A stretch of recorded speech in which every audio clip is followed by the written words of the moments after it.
Hi everyone. Of course, you know the first question, even though I already know that people can hear me because I've been talking to Amanda in the backstage, but I'm still going to ask it. Can you hear me? I hope all of you are having a great day, night, whatever it is, whatever time it is. We are going to be chatting X-Men 97, just the show in general, some theories, some things that may be coming, some things that seem to have been debunked, just how it's making reading X-Men comics in general, everything. So, a fair warning, I put it in the description as well. Just heads up, spoilers, spoilerific. That's what we're doing. We're going to be talking about anything and everything. So if you're not caught up and you don't want to hear anything, there may be some spoilers. So just heads up. Forewarned is forearmed, as I always like to say. So firstly, of course, I need to ask you, are you watching it? Are you enjoying it? I would assume you are if you're here because it's in the thumbnail, but you never know. So I have with me here Amanda McKnight, who's been here several times before. We've chatted comics, we've chatted X-Men 97, and we are now here to do it again. I'm going to pull her up. Hello, Greetings. everyone. Hello. I'm so excited. I'm so glad that, we've had this kind of fun back and forth with talking comics, but I was so excited Mhm. when you were like, what if we just chat about X-Men 97 theories? I'm like, oh, this is a perfect time as we amp up. And I feel like the closer we get to the end of this, the more I'm like, there's a million places I feel like we could go at this point. I There's so was many theories that are good. so just like hype from the last episode, and I just couldn't stop talking about it. And I could just see my husband's eyes starting to just, like that glaze. I'm just like, please, there are other Yeah. things in life. And so I was like, I need to talk to somebody about all these things. Yeah, it's like there's more than X-Men and you're like, but not right now. Right now there's only X-Men. Yeah, it is also very exciting how hype it has been getting me as well in terms Mm. of just X-Men in general. I mean, it's great. I also love that, around the time this is going to be ending, we're going to be getting a new line of X-Men comics and I Yes, just the feel like that's timing actually worked out. The timing does not always work doesn't out on these things. always. No, no. I feel like most of the time, actually, it doesn't. And this is going to be one of those rare times when I hope that we'll also see this big boost in comic sales for Marvel because I think the timing is going to be pretty perfect. I'm excited for the new line as well. And I'm also just like excited to go back and read stuff. Like I've been rereading it's a so many treat. things. I've been rereading a lot and having to restrain myself from just becoming like all X-Men all the time. Like, no, there are other things besides X-Men. But I think the people are probably most likely going to end up being subjected to the Cable DH to a baby storyline. Because Yes. I was rereading that I'm rereading all of Cable and Deadpool actually. It's sitting, oh my God, it's so Oh, heavy. It's that's a fun sitting one. right here. Nice. That's a fun one to revisit for This sure. makes me laugh so hard because when it first came out, it was Cable and Deadpool, but now because he's more popular, Deadpool gets to go first. Yeah, I was about to say that's interesting. Except for that one issue, right? There's one issue or two issues, I think. Oh no, Mm-hmm. I'm thinking of when Wolverine comes in. That's what I'm thinking Yes. of. And then Wolverine replaces Cable, I think. Is it It just Cable? makes me Yeah. laugh because I'm like, oh, poor Cable. I He know. got usurped hard. Got I got some shafted. comments on the last one that was like, look, Cable's actually doing something. I was like, the shade towards Cable. I mean, I will say, you know what I always think this with Cable though, but it is a Cable not a problem. It's just part of who his character is. But when even in this last episode, when Cable comes in and he's doing stuff and he's like saving the day and he's being awesome, I was like, man, Cable never gets to do enough stuff because he's got the techno-organic virus and it's always holding Mm-hmm. him back. And I'm always thinking like he should be like going like just whenever I see him, like especially when Jean is there, like I'm like, you Mm-hmm. should be like Jean, but I'm like, you're not because you can't be, so it's fine. You've got Well, your it's like guns, you've got your briefly grenades. when they did that arc where he could access all his powers, like he kind of Yes. went controlling and taking over the worldy. So maybe it's So maybe better it's for the best. Yeah, that's he true. can't That's do true. that. It's better that he doesn't. But I always think about that and I'm always like, I guess it's also just in the thing of I don't know if previously when he was in the shows we really went into that at all, but I do hope that Mm. they like touch on that a little bit more of like just how powerful he is, but how he has to hold back. Did they touch on that previously in the show? I don't remember. I No, need to go not really. back. I mean, when he first shows up, because I was rewatching season 1 recently, he doesn't even have his metal arm. He's just like regular He's just a arm guy? Cable. Oh, all right. He's just a guy from the future who looks cool. Yes, and he's got lots of pouches and harnesses and straps and everything. That's how you know he's really cool. He's got maximum pouches. My favorite. As Kay says, when I was a kid, I thought Cable's powers were gun. So Exactly. I just want more for him than what we all initially thought of Cable. So I don't know, but maybe we will get that this season. I wouldn't be surprised if they touch on it more. I did like the angle that we kind of built on Jean being his mom as well, and I'm glad that they incorporated that in a way, because I was a little sad that as you know, early on in the series, I had a theory that Jean was going to get to be Cable's mom. Yes, you were thinking they were really going to play with it and swap things up, pull like a switcheroo on who was the clone. No. Oh, but what do you think about Jean having her hair down at moments? Well, I feel like it might confirm what they're saying over on Twitter/X that Madelyne is truly gone. Oh, because like she's you think free now she's free to let her hair be down? It's not confusing anymore. See, because I saw that a different way. That's so interesting.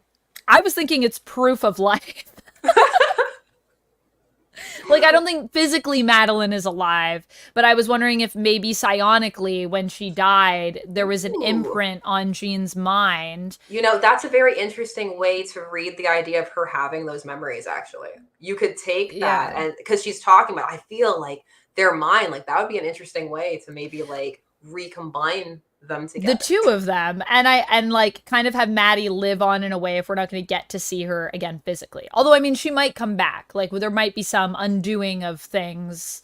I think we could be heading down that path. We'll see. Well, that's one of the theories that people have, is that the timeline when Cable pulls it all up in the last one is, it shows like they play with the whole Spider-Verse thing of like there are certain events that need to happen. It's a canon event kind of thing. Yeah. And they kind of zoom in a bit on the timeline. You see some things get kind of highlighted. And I thought some people have said, and I think they might be right, that Hope, they think they might have seen Hope on the timeline a little bit, which would be... There's been a lot of theories that Hope and like Mutant Messiah and this whole, or sorry, Second Coming. Is it Second Coming? Yes, it is Second Coming. Mutant Messiah's Nate, I think. But when we get Hope and Hope comes in, that whole story is going to play some kind of role in where we go next. And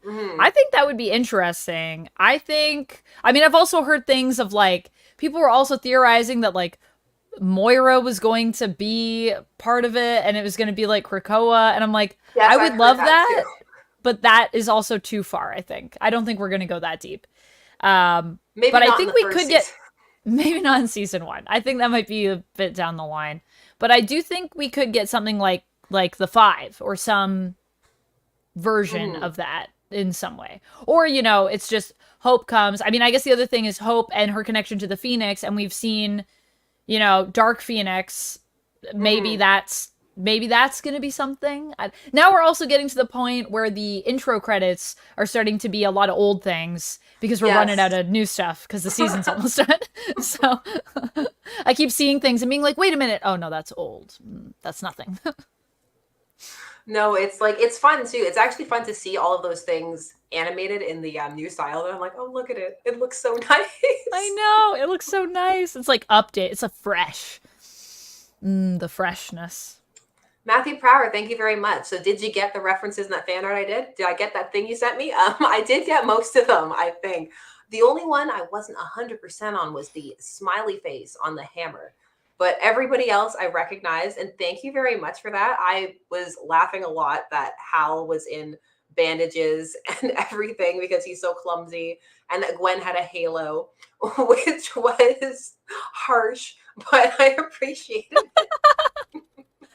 I saw that fan art, by the way, and I also loved it. It was so good.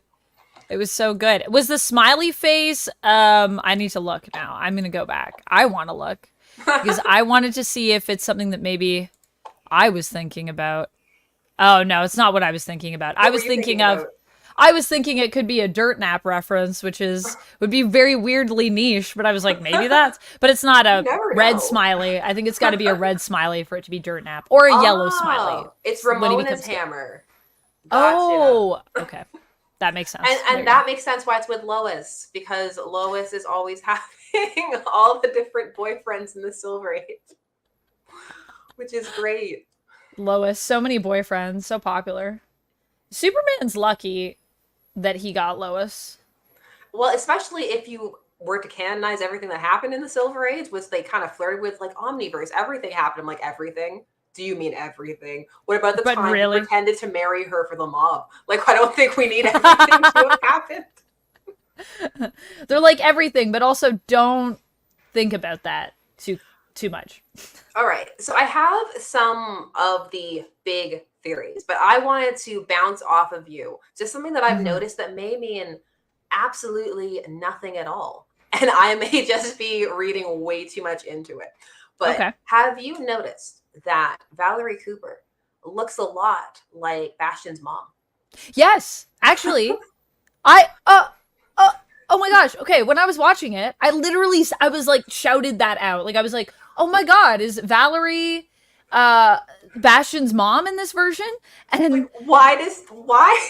Yeah, and Duck was like, "There's no way that's not a thing." And I was like, "But they look like identical. Like they look the same." And he was like, "No, they don't even know." And I was like, "Really?" They do. Okay. They really do. I'm like, either we're doing something with the animation, but I'm like, no, they look really, really similar. And then I went into the whole weeds of, and she's been wearing his colors. Like she's wearing the same colors as him. I'm like, are we hinting? What are we doing? What does it mean, though? Do you think it means... Because at first I thought it meant that she was his mom, but then we saw his older mom. But then I was like, does that mean that she's some kind of sentinel that he maybe made and she's not aware of it? Or is she aware? Viewer is suggesting sister. Ooh. I love this. Secret sister. Because I love a secret sister.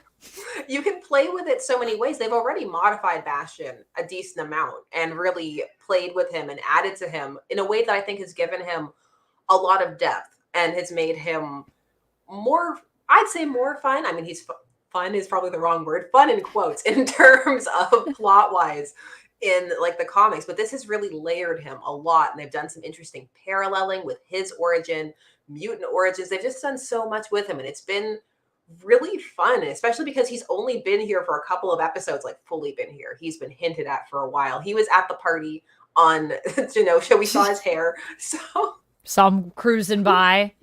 Yeah, I feel like that would be really cool. I think also the dynamic actually that they have, I could see it being kind of a sibling dynamic because it's interesting that Val was there to me. Not in the fact that, like, oh, she's secretly a traitor. Like, I was like, okay, that's sure. I could see that maybe being a thing. But it just seemed like in her heart, like, she wasn't really ever invested in it. Which makes me wonder if maybe the reason that she's there is because Bastion's her brother. And so she's kind of been trying to, like, be in on the family plot. But she's never really, like, been super into it, you know? Because that would be interesting because we know that in the comics they're allied because Bastion allied with the UN.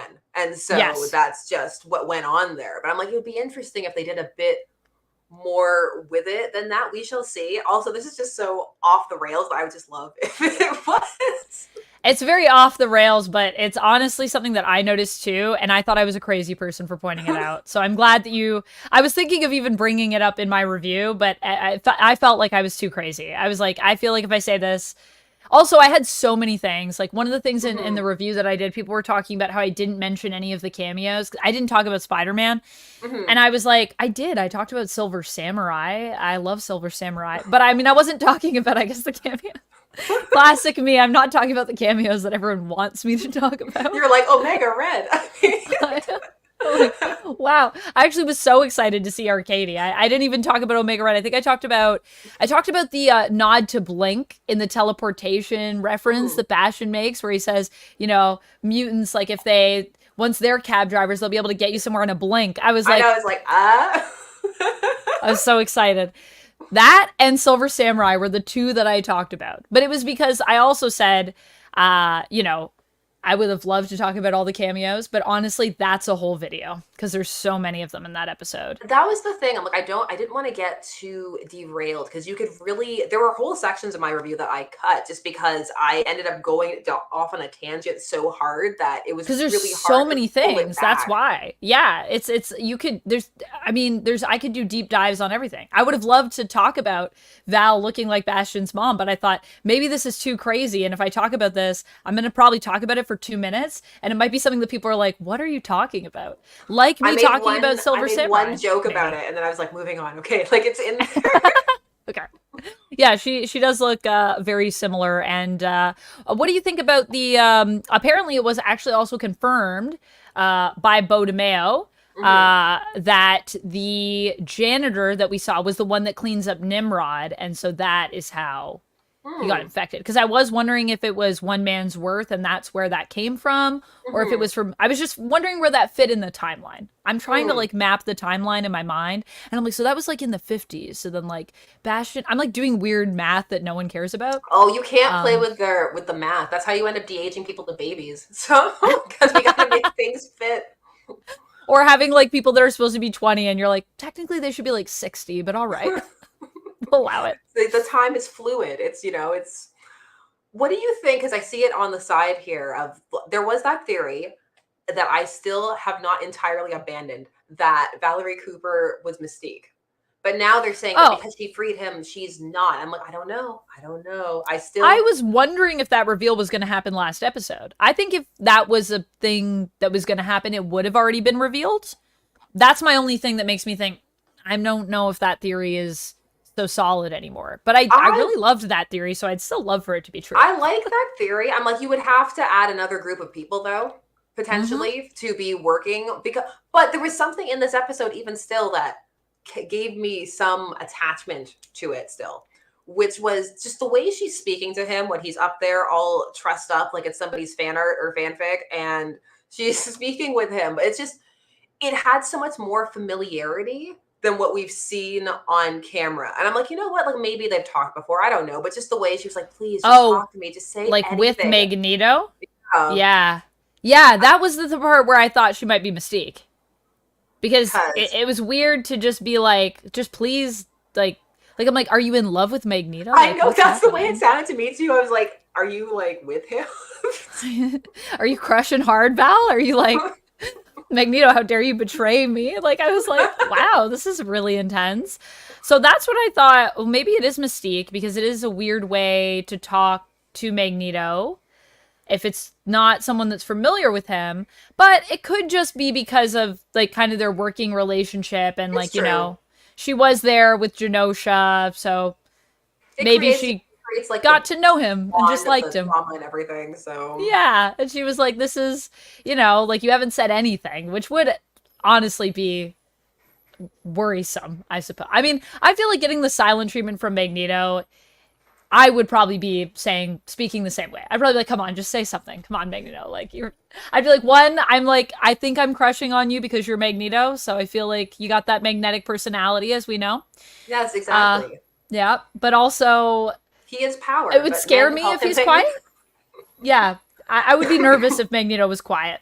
Even if he was locked up somewhere. I'd be like, oh, this makes me think I'm about to be killed. So. Nathan Weeks says Meg Speedo, which I appreciate. Oh my gosh, I forget who it is in my community, but there is someone, if you're here, please shout it out. There's someone that has been asking me for a while if I found anyone to do a Magneto rogue cosplay with, because they really want the Magneto robe look. Which I am like, I am so down to do a rogue and Magneto robe cosplay and take some sexy pictures with a robed Magneto. I have not found anyone yet, but if anyone's out there that knows of a cosplayer that would love to do Magneto robe cosplay, like my time is now. I will happily collaborate with that person. Yeah, I was saying at San Diego Comic-Con, I might find someone. I wouldn't be surprised if there's someone that is Magneto in the robe from 97.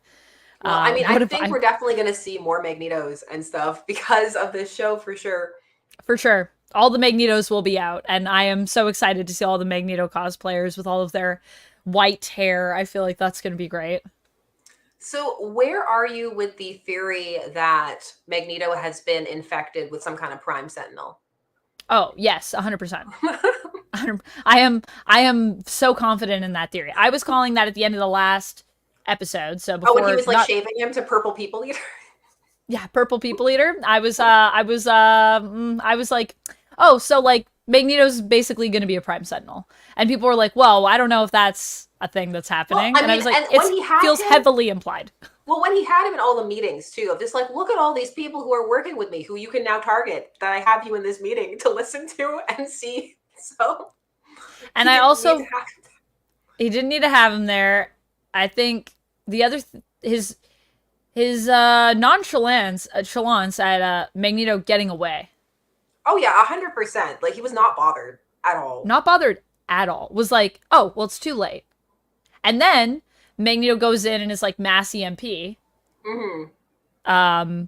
which Duck was getting ultimatum vibes. He was like, ultimatum? I was like, I don't That's think what I ultimatum is said. happening. But But I did you? remember that scene. Not that that was happening, but that was a reference to it because I remember that Yes. arc where he went up there and flipped the thing on the axis of the pole and then went and snapped Charles's neck and all of that. So I'm like, I remember that. I'm like, is that what we're referencing here? So funny because like we both went in different ways when we saw it. Like Duck was like ultimatum, he was with you, and I was like Earth X. I went to totally weirder timeline. Because I think in Earth X, I think that's the reality where he flips the poles and like basically breaks the world. I need to reread Earth X. It's been a while, and that's such a beautiful book. I mean, like in It terms of the art is. and everything, not in terms of the It's message. yeah, the story's pretty weird, but the art is really beautiful because Alex Ross. So, Yes, but it's just a gorgeous yeah, book. I think in Earth X he flips the poles and it messes with everything. And I mean, although then when it happened, I was like, oh, I think just mass EMP, which still very impressive, but not. I don't think we're gonna destroy the world.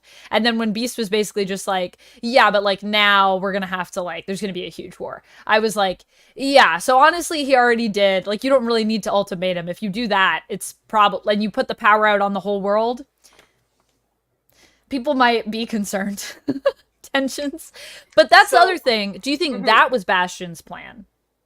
Oh yeah, to escalate the tensions, Yeah. like 100%. Or is I it think Prime so. Sentinel? Or is it both? I think to escalate the tensions 100%. I'm playing with the theory like can Bastion like see the future? Like what are we going with this? There was I like don't know. some because when he has that vision when he's a child and he sees the master mold who's like you're going to be the most powerful But mutant yeah, of all. what was that? What did that mean? I watched that. I was like, wait, I'm sorry, what? I was like, are you talking to Bastion or are you talking to someone else? Is he like giving him a vision of like the most powerful mutant and he's got to stop it? Is it hope? Is it what does that mean? I had so many I loved that because I said, what is this? This is like a Mhm. treasure trove of it could be anything. I also kind of would love the idea though of Bastion being a mutant sentinel because I think Yes. that's so I cool. I love that idea so much. That was the thing that I kept paying a lot of attention to in this was the use of techno-organics and because and the techno-organic viruses of course in play which we've already seen from way back with Cable being infected, but the way that when Bastion is speaking and he's pulling all those parallels and he's giving the speech that's meant to reference replacement theory and all those things, but it also made me think about AI and all of the concerns that people have about that. And I'm like, there are so many other things you can pull there, and depending upon what reference you're getting more of, it's really interesting because it could impact how you experience it. Just like when they're pulling all that Neanderthal stuff, I kept thinking, okay, but are we doing actual Neanderthal evolutionary theory, which is the interbreeding, and then of course there was some tribalism, but mostly interbreeding, or are we going with E is for extinction, which was just like they all bashed each other in the Yeah, I mean, based on the writing, I could see it being more just because I think it is a reference, Mhm. but I wonder if they might do more with it just because it does feel like they're taking a lot of the stuff from E is for Extinction in general and just And doing more with focusing it. it Yeah, really, it's really streamlining that storyline a lot. yeah, tightening up the nuts and bolts so that it actually feels like really sleek and really like Yes. relevant. I think the AI thing for me was like, I was like, this is blowing my mind because it's taking a character and adding this layer that's kind of always been there. You could have Hmm. always played with that, but we don't really do that. Like we don't really talk about like this idea of, I mean, I guess it's also, it's the most relevant now. But I mean, even when we look at, we've had, you know, advancements in technology throughout the years. So this has always been, I think, kind of relevant. This idea of, you know, becoming obsolete and what does that Hmm. mean? And especially with technology being a huge part of this storyline and the Sentinels, and it's like this weird thing of like the mutants are basically the AI here.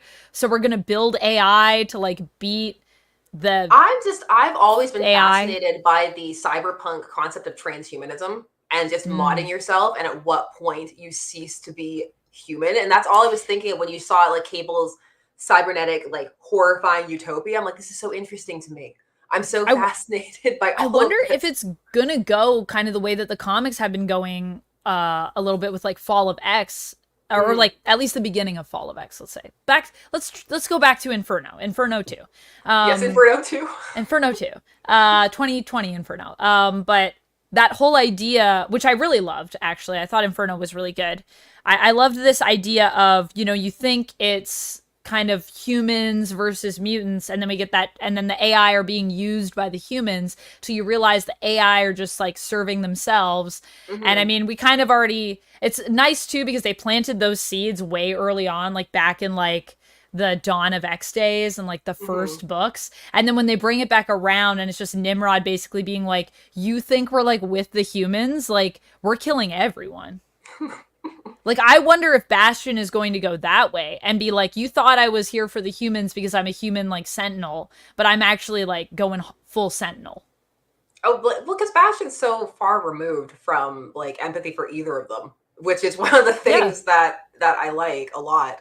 And I think And there's been so much planning because you saw all that old timey tech and stuff that he already had he from. has so much old timey tech. He's been plotting since the 1950s, maybe when he was a baby, when he was first born. From the womb. From the womb. Yeah, I feel like that's, I don't know. I think definitely some.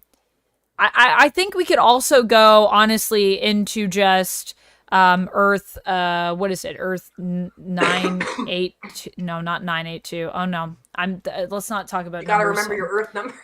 I know. When I don't remember them on the fly, to people, I know everyone probably in the comments right now even is like, "What do you mean Earth 9? What are you talking about?"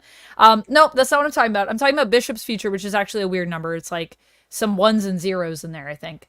Um, but I wonder if that's where we're headed. If we're headed to like Days of Future Past Mm, and that level, because if we go the angle of Sentinels, really it's just about Sentinels ruling the world, hmm. then you could end up in a sort of Days of Future Past vibe.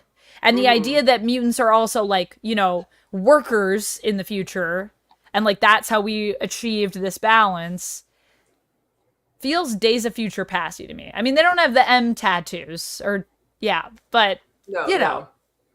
I wonder if that's where we end up. I just want to also end up back wherever Bishop is because I miss him. I know I he hope pieced he's out safe. pretty early in the He peaced out. season. I wasn't expecting him to dip so early, and then when he did dip, I'm like, well, we'll probably follow him on his own story. No, no, we did And then not. they're like, and also they didn't even land in the same place, split up in the time stream, just no chance to see. Yeah, just no chance actually. And I was like, okay, so we ever gonna see him again? And they're like, anyways, back to this main story. I'm like, okay, sad. Thank you very much for the super sticker. It is appreciated. Mm. Oh, a Thanks, lot of Fortune 500. people have been mentioning on the side here that they believe that what we're heading towards now is Onslaught. Yes, yes, I've heard the Onslaught theories. I feel like Hmm. it's too soon for Onslaught, but I love. I think we're just missing some crucial pieces to get Well, to some Onslaught. people are feeling Fatal Attractions vibes. They're saying that they're Yes, feeling that Wolverine's skeleton is not long for this world, and we are just. my question is where are the, because I've heard this theory a lot, but what I haven't really heard a lot of is like where that's coming from for people. Like what are the things that they're seeing in the story that I are highlighting it? What I think for me would be that now that Charles is back and Magneto is on the warpath, literally, be Yes. it because he's been controlled or just because he's been pushed too far, either way, he's on this path. And there is the potential that this is going to bring him into direct conflict with Charles. So I can see potentially that could be a way to lead to him having to shut Magneto down, which would be tragic and sad. And then you could still end up at Onslaught in that way. Yes. I think that Wolverine's skeleton will be safe for now for that reason, because I just don't see, like, I can definitely see what you're saying, and I think that could be something that we could see happen. But I need to see more to really feel like it's Well, probable. here, what Jay Storm is saying down here is that Oh yeah, the hit me. EMP is from Fatal Attractions. Yes, that is true. So they're like, that's enough. That's all we need. uh, yeah, see, I'm not buying just like the EMP. I just feel like that is a thing that happens there. But like we said, it's kind of got a bunch of different vibes in terms of what it gives you. Like, definitely the EMP is in Fatal Attractions, but I also like saw that as like a million moments where Magneto has done things and been like, the whole world, I do a thing now. It's crazy. He's done that a lot. So for me, yeah, I'm not really buying that we're going to be at Onslaught at the end of this season. Now, I'm not saying Onslaught isn't happening. I just think that might be a season 2 thing. Because I think Onslaught's so big, I would hope that we don't just do it in like an episode, you know? I feel like it's got to be a few parts. For it, because I like the build up and reveal of Onslaught. I'm one of the people who likes Onslaught. I know it's for some a controversial storyline. Maybe it's because I read it after and it was all done and collected, but I enjoyed Onslaught. Not how creepy Onslaught was at points, but the concept. The concept of Onslaught. Yeah, I just think as well, because it is called, you know, because we're in like tolerance is extinction, it makes me feel like we're really just going to be focusing on Operation Zero Tolerance, E is for extinction. There might be some other things peppered in, but I think Onslaught is too big of a plot line for us to also like squeeze into it. But I mean, I could be wrong. I'm ready to be wrong on everything. I'm ready for nothing that we think to be right to be true. Well, that's the thing. I'm just enjoying it. I am genuinely just enjoying this show and seeing where it's going. And just the fact that there are these discussions and people are having fun guessing where it's going and the theories. I'm just enjoying that in general overall. Yeah, I would agree with that. I think my favorite thing is that it doesn't feel like a place where I need to be right about a theory. Some shows that I watch, I feel like I have theories, and like if I'm not right about it, like it's gonna ruin the show. Yeah, that I was wrong. But here I'm like, I'm good to be right. I'm good to be wrong. I'm good to have no idea what's happening. I'm just having so much fun, and I love that there are so many different theories that we have. Like, I mean, I love that people have this Onslaught theory. That makes me so happy because I'm just like, I love that people are seeing like Charles and Magneto back together, the EMP, Wolverine, mix them up, could be some Fatal Attractions, Onslaught vibes. And I'm like, that would be sick. That would actually be really cool. I mean, it would suck for Wolverine. I mean, is he going to lose his nose if that's what happens? Will he keep it? Because we got to put that in.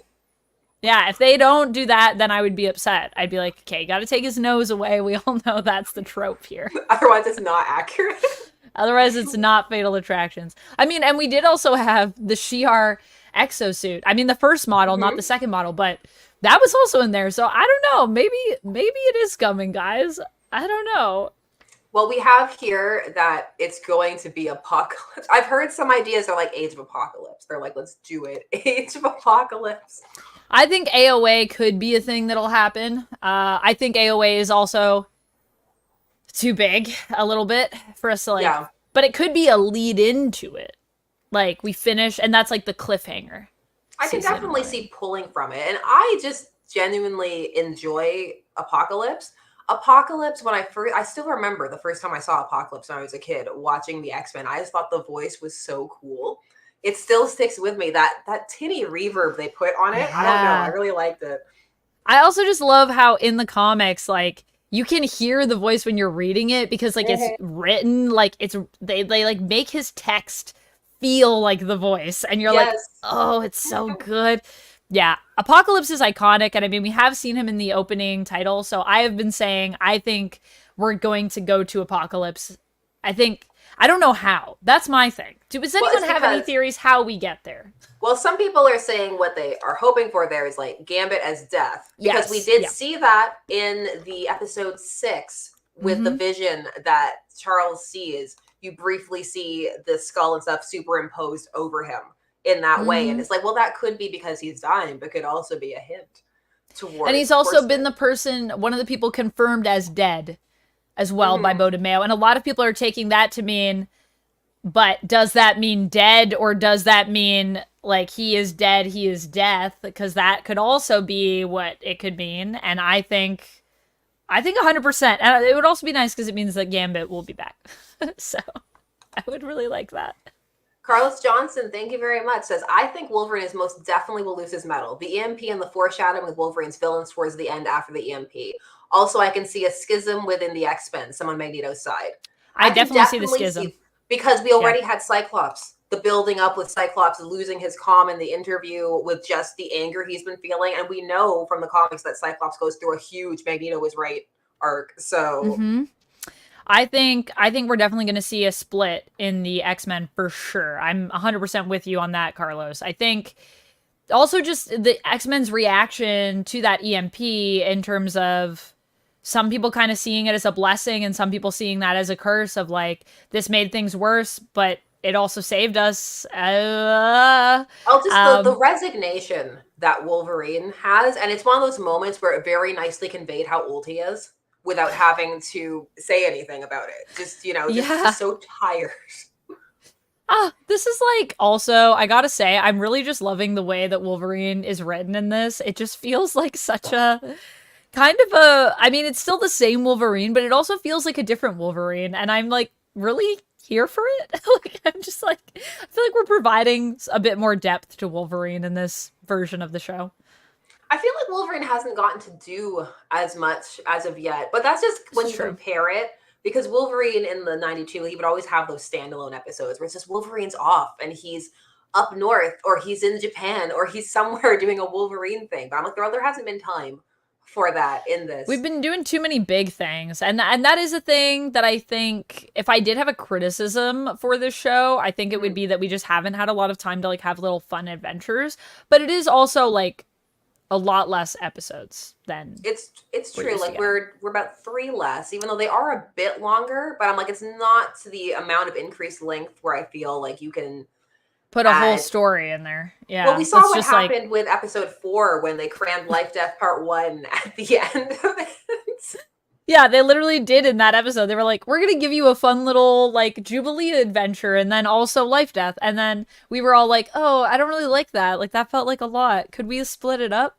Could I just have just Jubilee on an adventure and then just Life Death, please? I don't like when you do both things. Well, it reminded me so much of, I got into season 2 with the rewatch, and the Savage Land stuff is like that in so many episodes where they'll literally just have a title and be like, the Savage Land, and then they'll be there for 2 minutes, and then they'll go back to whatever they were doing before. And you were like, that wasn't enough of that. That was very short. We should have just not done that. That was really just awkward. Cut it. Yeah. Why even go to the Savage Land? I mean, that's a question I feel like a lot of people that end up there ask themselves. Every time. But yeah, I think the interesting thing with the schism might be, do you think we might get some Phoenix 5 vibes a little bit? Other people have been actually saying they feel Avengers versus X-Men is coming, and I'm like, I can see that would be wild. The Avengers, I can see them having to fight them. I can't see them having like going the full thing, but we saw the tensions with Rogue and Cap. We saw that the Avengers and people on that side are having to play it a bit more optically based. So we shall see what ends up happening with that. They referenced the Hulk. We've seen Spider-Man. There's just a lot of things, you know. We saw Stark's name on things, you know? Stark's somewhere. Do you think that we're going to get more... This is another theory in terms of just, like, what we're building here, this beautiful animated world. Do you think we're going to get more animated Spider-Man? Do you think we're going to get maybe animated Hulk? This is the other thing, is people are like, you didn't mention Spider-Man. How could you not animated Spider-Man? And I'm like, look, I'm going to say a hot take right now. Okay, I'm ready. I like 90s Spider-Man. Just to start this, okay? So I'm not saying I don't like 90s Spider-Man. No one clip that, because that's not what we're saying. I really like 90s Spider-Man. But 60s Spider-Man is my Spider-Man cartoon. Well, I'm going to respond So to that I'm not after I throw this up here, because Hand of Omega says, should they do a multiverse storyline? Maybe visit Pride of the X-Men verse or Spidey and Amazing Friends, which kind of ties into that with the idea of revisiting these older series. I know a lot of people want to live in the reality where Pride of the X-Men ended up, actually happening, being a thing. Yeah. I like that. So, okay. So 90s Spider-Man, I think, is an iconic Spider-Man, but unlike some of the other series, you will have debate, because some people go like, no, Spectacular Spider-Man all the way, or like other ones will enter into the running. What I would love to see is it wrapped up because of the way it ended, because it left us on that, I'm going to find Mary Jane, and then it was just done. Yeah. I think we will get it, though, because I know so many people from that team have come out and been like, oh my gosh, we really like want to finish the story, so we'd really love to come back. And I think this show is just doing so well. It would be so foolish of Disney and Marvel to not build more of the animated universe. Will definitely help sweeten the pitch. Like, remember X-Men 97? Remember, we could do it. Yeah, I think it could come back, and I think it could be amazing, and I would be so excited for it. That's why I didn't talk. I mean, we also had Hulk, so I was just like, well, I feel like it's already kind of been hinted at that other animated series could return because the people are out in the world. I have this Hulk memory from that series as a child, which is Tell me about this. Being terrified of the leader. I don't know why, but the episode with the leader messed me up. I mean, the leader is really creepy in it, though, no? Isn't he, like, super creepy? Like, it really scared me, and so I had this, like, lingering fear, and then when I actually went to read more Hulk comics, I'm like, this is not the leader I remember. I think I built him up a lot in my mind.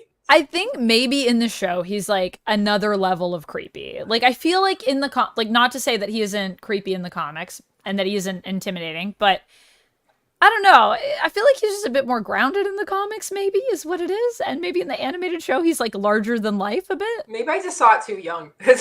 Maybe, so it scarred you.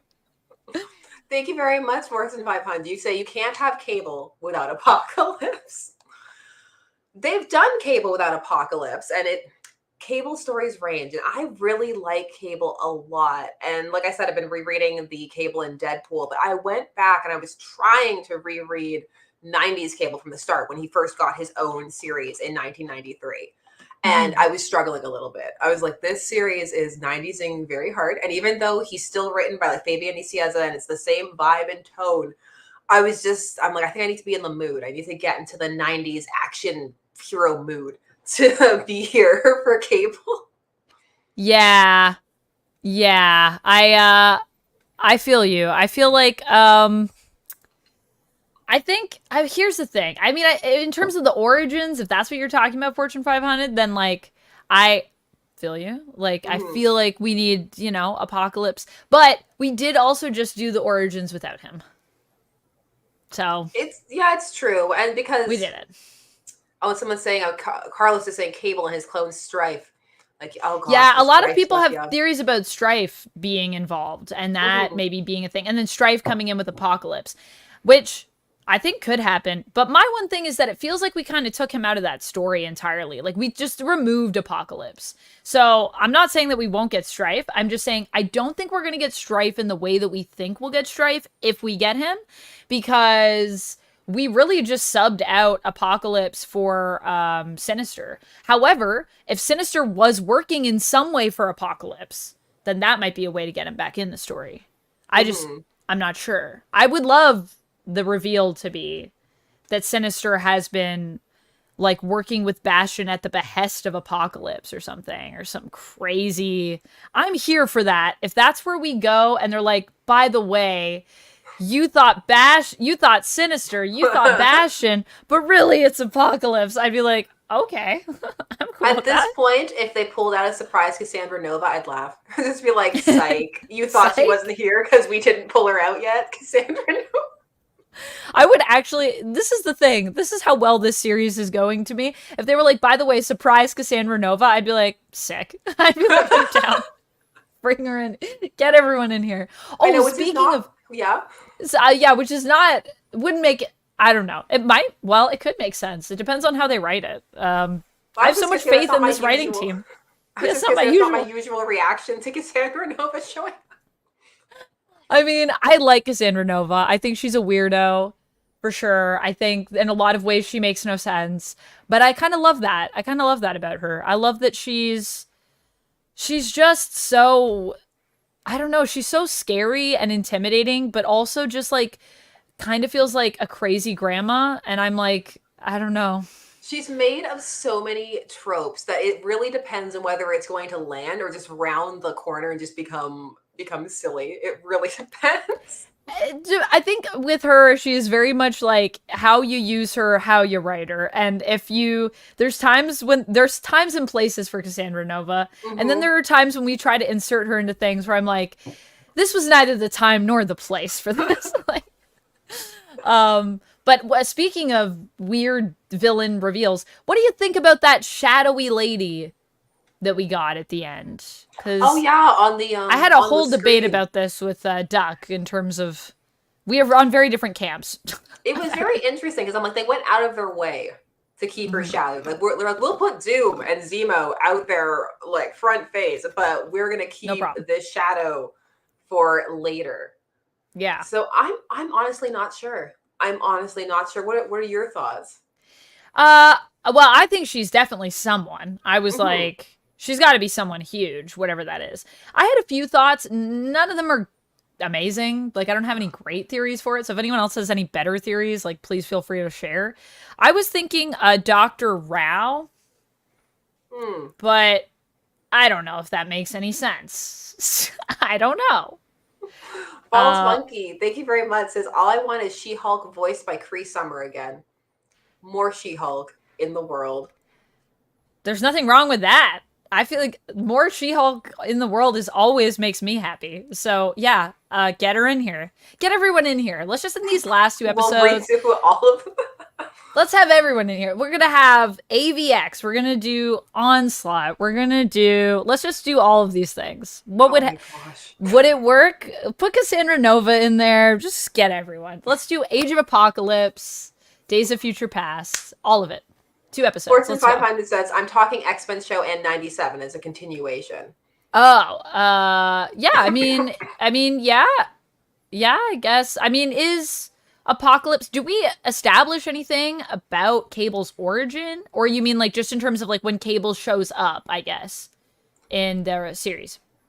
Because like they played with it a little bit, but the thing with a lot of the 92 series is that the canon's pretty loose, and lots of times they'll introduce things as it goes on. A great example of this is in the earlier episodes. Therese 504, thank you very much. Says, not gonna lie, I'm glad there was no Cassandra. But in one of the earlier episodes, Rogue meets Pyro and Avalanche at the bar on Muir Island, and they don't know who she is. But then in the next season, they do the whole backstory where she's like, she was trained by her, and they're there. And I'm like, oh, okay. Like, so a lot of it was pretty loose at points, and they would add on to it as they needed to. Oh, some people are saying Madam Hydra. Yeah, I was guessing Madam Hydra. Some people are saying Viper? It's Moira. So. Moira? I was thinking it could be Moira. I was also thinking it could be there was another person I was thinking of. Oh, I was thinking of Abigail Brand, maybe. I was thinking of, I know it's crazy and it's probably wrong, but I was thinking of Madelyne Pryor. It makes no sense. I just want Madelyne to be okay. I'm cool with her being even a traitor if she's okay. Danny Orange feels that, we're all overcomplicating it. It was just a regular human in a government position. Not everyone who helped Bastion was a supervillain. So that is what Duck said. Duck was like, you're reading too much into it. The reason they're in shadow is because they don't matter. And I was like, but then why put them in shadow? Like, that just feels bizarre. Well, the thing is, you can read that either way. Or it could be building up for a reveal later on, because why other give them so many lines? But so the thing is, it could go. Both explanations have merit. I will say I would be a little surprised if it wasn't someone. I wouldn't necessarily be disappointed. I just feel like it's a weird choice. If it's just someone that's in government official, then just put them in there and just have them look like, like just nondescript. Yeah, just generic. Just like, and like maybe you put like a tag there that's like head of blah, blah, blah, or whatever. Yeah, generic make officer. So yeah, it's yeah, because why put them in shadow? I mean, the other thing I was thinking is maybe Mystique, but that also makes zero sense. I think we just want Mystique. No. Like a Mystique I just want Mystique, yeah. Put her in there. Dante Cook, thank you very much, says, hi, ladies. Do you think the Cassandra reference in 97 was well-timed marketing on Disney for Deadpool 3? I think it worked out that way. I'm not sure if it was intentional. But I think if it was intentional, I'm really impressed. Yeah. But I don't think it could be, because I think that would be based on the timing of how long things take to edit and get together and the like. That would be pretty difficult to coordinate and have land at the same time. Some people time. were even saying that Cassandra Nova couldn't be in 97 because she's going to be in Deadpool 3. And I was like, well, I don't think we have to limit ourselves. Like, Wolverine's going to be in Deadpool 3 and he's here. So I feel like it could be fine. Oh, I also had a theory. This is a weird theory. I wanted to do like a whole deep dive on it, but I'll give you guys a preview on it here. It's crazy though, so just fair warning. I'm ready. What if the Wolverine in Deadpool is from X-Men 97? Ooh, you think that, I've actually heard the theory that they're trying to do a whole multiversal tying things together. So, well, that would be interesting. That would be really interesting. Yeah, there's some reasons that I think it, but it's I'm still working on formulating everything before. I'm not sure if I have enough for a full video yet, but I want to try to get it out there before the movie comes out. It's percolating. And I mean, he is swearing and stuff, so that is a little like wonky for it being the animated universe. But depending on what happens, I'm just going to be watching these next 2 episodes very carefully to be like, is there some hints in here? It would be crazy though, wouldn't it? Because that feels very big. Like, is it too big? That would take a lot of planning to pull off well. That's the kind of thing where if you manage to tie everything that's playing with timelines together with the whole other sacred timelines that some things need to happen, if you could stick that landing, that would be very, very impressive. Mm-hmm. Tourette's 504 thinks that I thought Shadow Lady was Goblin Queen, so... Okay. All right. Okay, I'm not alone. Thank you. Thank you, Therese. I'm glad that I'm not alone. It's a crazy theory, though, because I will say, like, if it is Maddie, being in league with Bastion is, like, I know she's evil, but that's really evil, especially with the way things were heading for her. Like, she seemed like she was actually, like, finding a place on the X-Men. Getting her life together. It was a nice arc for Maddie after everything that happened in the comics, where it feels like a lot of what happened to her was, how can we make Cyclops look less bad? And yeah, how can we just like save face for Psych as opposed to like deal with the fact that we ruined this woman's life? And the tragedy of Maddie is making her also such a big villain when it's like, really her story is just very sad and she gets no justice. I will never forget the panel of her learning that Scott is back with Jean via news broadcast. It's so painful. Tragic. Oh my gosh, her on the call with Scott where she confirms that he's like in love with Jean, and then the panel after when she hangs up the phone and she's just there like crying. Like, guys, I'm not okay after reading it. I'm like, good Lord.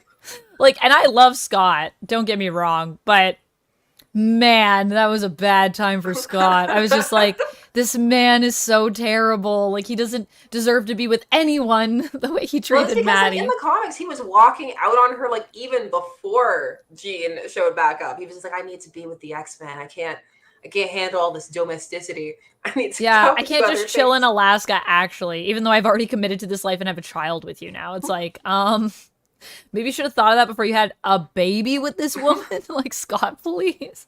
Also, just the fact that, like, even the people on the X-Men are like, this is a problem. Like, when Storm is like, you need to, like, stop. Like, you need to go back to your wife and your child. Like, this is, I'm embarrassed for you right now. Like, I'm ashamed for you. Fortune 500 says, when he shows up, Cable is always involved. It is true that when we have Apocalypse, we tend to have Cable. Although Apocalypse does do things on his own. Who remembers young Apocalypse? I mean, he's done some things on his own, especially in the times before Cable existed. Although, you know, technically, I guess Cable kind of always exists because he can time travel. But, well, you know, back in ancient Egypt, Cable wasn't there. That's true. And the whole meta mess of Cable's origins, where they kind of retroactively assign him to being Nate Summers, is always a fascinating experience. Where they're like, you know who needs a backstory? Cable. He's just kind of been wandering around with no backstory. Especially when he's a character that I feel like, not that I dislike Cable's backstory, I think it's fine, but he's kind of a character that I feel like, it's like Wolverine, you know? It's like you give him a backstory and you're kind of like, I mean, you kind of ruined a bit of the fun of that character. Like, it was kind of fun when we didn't know who he was, but sure, he can be Nate Summers. That's great. Why not? Jack Modeep says, everyone loves Scott now that it's fashionable. Jack, you are calling people out, and I love it. That is very true. I always liked Scott, and I was that uncool kid who was like, why doesn't anybody listen to Scott? He's the leader of the X-Men. I mean, yeah, I agree. I also have loved Scott for a while. I had a whole Cyclops cosplay that I did like 3 or 4 years ago. So before the show happened, it exists. I still have it. I have to get it repaired right now, but so there you go, Jack. You know, you're not alone in being a Scott fan if you've been a Scott fan for a long time. But I have noticed a lot of people have been saying how much they love Scott, and I'm like, I don't know if you all did before. Well, but it's because they definitely. I love that they love him now. They made him a lot cooler. They showcased the coolness that was there that they don't always bring out. Somebody made an interesting video. I wish I could remember who it was, but talking about how Scott needed fixing post the movies, because the movies really altered the way that Scott was portrayed, and that kind of trickled down a little bit in some ways. And I'm like, into the comics? I'm like, that's true a little bit, because that movie, the ripple impact the 2000 movie has is just huge. It's so huge. It's so crazy how much it shifted like everything that we know in X-Men in some ways. I agree with that. I also just feel like Scott just sometimes it is just the way that he's written that a lot of people have not vibed with it. But it's like anything. I mean, we were talking about this before we jumped on, and just talking about this idea of like characters and sort of what you know of them and how that shapes your interpretation of them. Yes. And I think Scott is a character that suffers from that a lot, where a lot of people just think of him as this like straight-laced, like boring like guy, and I'm like, there is a lot more depth to Scott than that, actually. And it's like, if you just explore the character a bit more and read certain things, then you get to see different sides to him. But there is a whole era for Scott that was that he was very like vanilla. And I 100% get that. For example, it's like my relationship with Hal Jordan, where like I feel like if you come to him in that whole, oh, he's just this perfect ace test pilot. Some people really like that. I did not. It was when I went back and discovered the hot he's a mess. Yeah, I was like, this is my Hal Jordan. This is the Hal I needed. And I mean, that's honestly my feelings about Hal Jordan, because I don't have all the context of hot mess Hal Jordan. So yeah. Teresa 504 says, I think Goblin Queen's appearance on the screen is a throwback to how Sim found her in the Outback. Also, R.I.P. Evan 7. I know. Recipe 7. Yeah, okay. That would be interesting. All right. Yeah, maybe. I mean, we do have to make sense, though, of like, so is it just because she's Goblin Queen, we think, and she's like in league with demons, so she's being shady? Like, I just think we need to figure that part out, but I'm here for it. I saw someone say on the side here, and I've lost it because it scrolled by, but it was that they say that I think DeMeo confirmed on Twitter /X, so that's hell, that it was just a random person, But what I want to say about that is whether it's true or not, I'm not sure. I don't peruse Twitter all that often. Is that whether those things are great, those conversations are so fun, and it's really great that he and other creators have been so active and engaged and in a really fun way with the fandom. But at the same time, it's still totally cool and fun to speculate outside of that. Those things, even if they are confirmations, you could still have a lot of fun with the fan theories and headcanons. And also, you never know, because sometimes, even if a direction is going one way, like it can end up changing later on. So you never know. So Yeah, I agree with that. I think I'm so happy for Bo DeMeo to get this like my word is gospel moment where we're all and get looking to explain, to Bo to like you know? to explain, expand, confirm, deny, and like have that level of authority on X-Men. I feel like that's so cool, and I'm so happy about that for him. But I also am of the same mindset. I also am just a person that thinks, look, the amount of times creators and writers have said, look, It's not this, happening. it's not happening. Don't worry about it. Would I lie to you? And I've had theories about things and literally had creatives say to my face or to my digital face in some cases, oh, no, that's not, no. And then turn around and do it. And I'm like, and either it can be because things change. So there could have been changes that were made maybe after. There could be a lot of things at play here. Or it could just be because, they want us to have a fun surprise. And I would never, I mean, I guess the other way you could say is like, oh, but then like, would he say anything?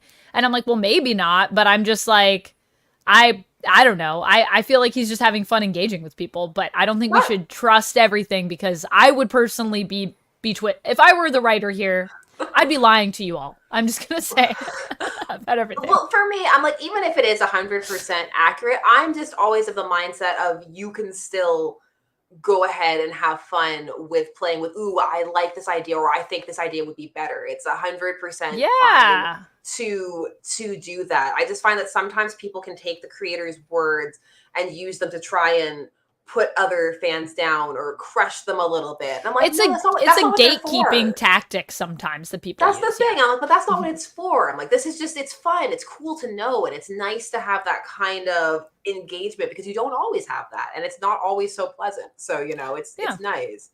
I mean, it's also cool to know that that's what he said. Like, that's cool. That's It's interesting. cool. Comics Testing is giving some reading orders that says Fantastic Four number 286, then X Factor number 1, then X Factor 68, 69, and 70. Just saying.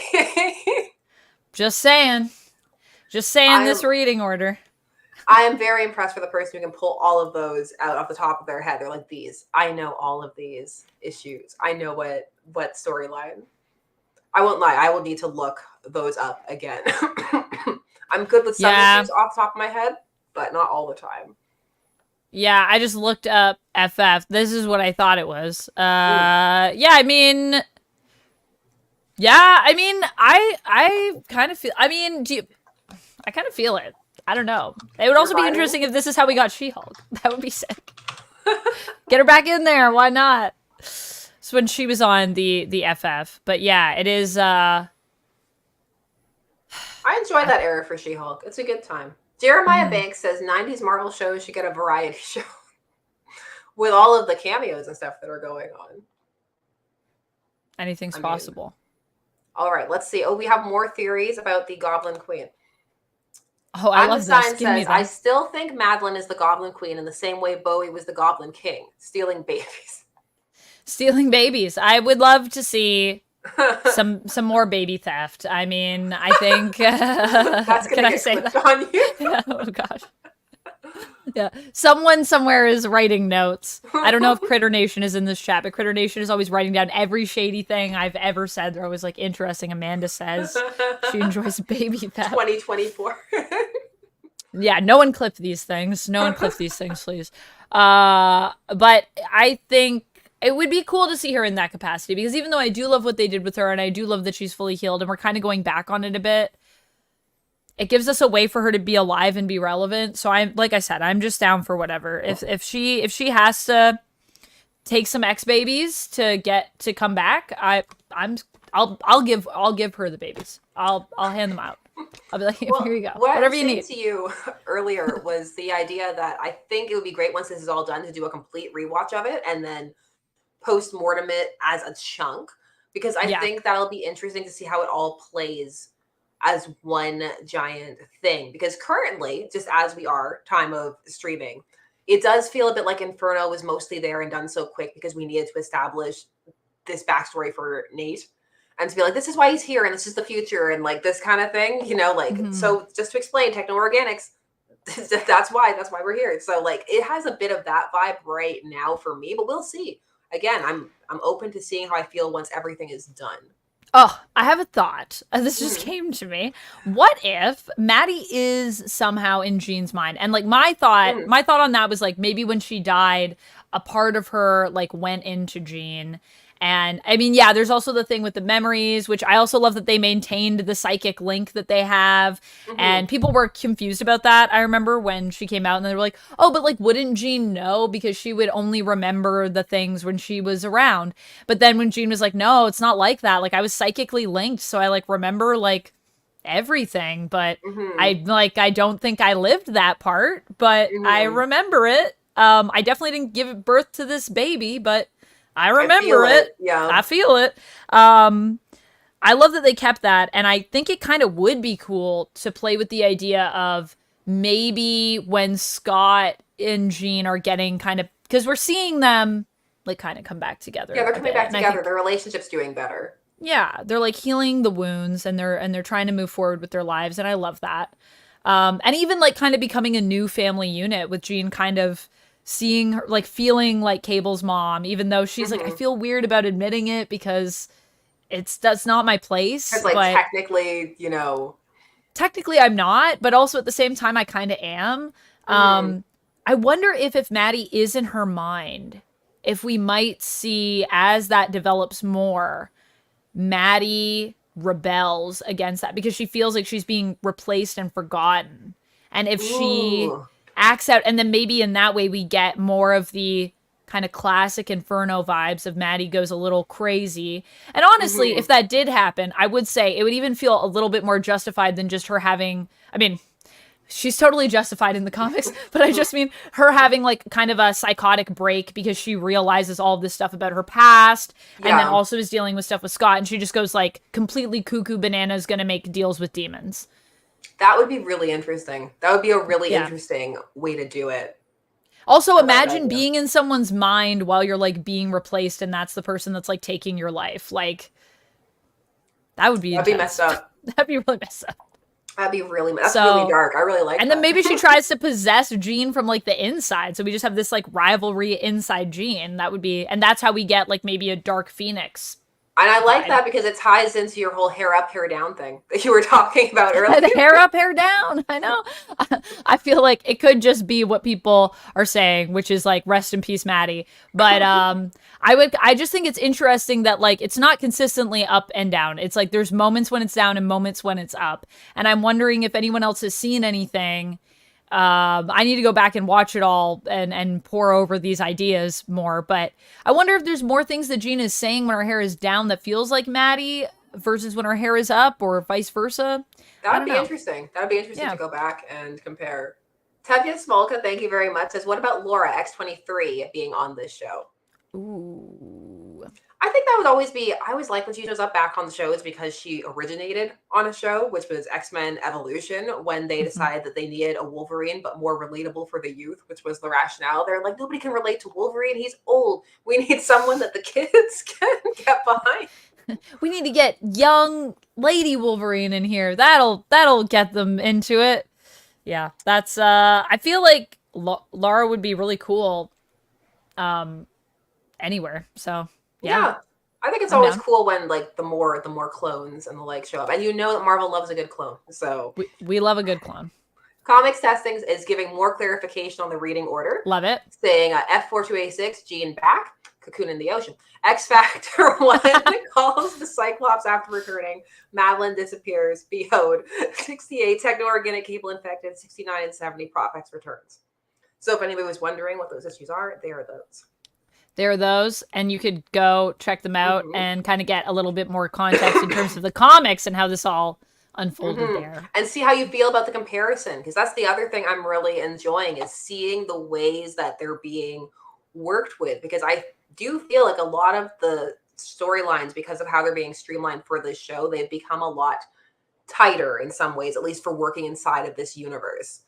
I So mean, that's it's been interesting because I feel like this is exactly what we see. I mean, I feel like it's the reason why the current Ultimate comics, and I just think reimaginings of worlds in general when we go back to them, and even like the MCU to an extent as well, right? It's this idea of kind of taking everything that we've had that is so much lore, like mm-hmm, wow, that's a lot of stuff, that also is serialized and with different mm-hmm. creatives. So you have like a creative team, and then the previous team did like 50 issues, and maybe you haven't read all of that. And like there was also times before we had lore masters where everything was a mess, You just have to continuity figure it wise. out.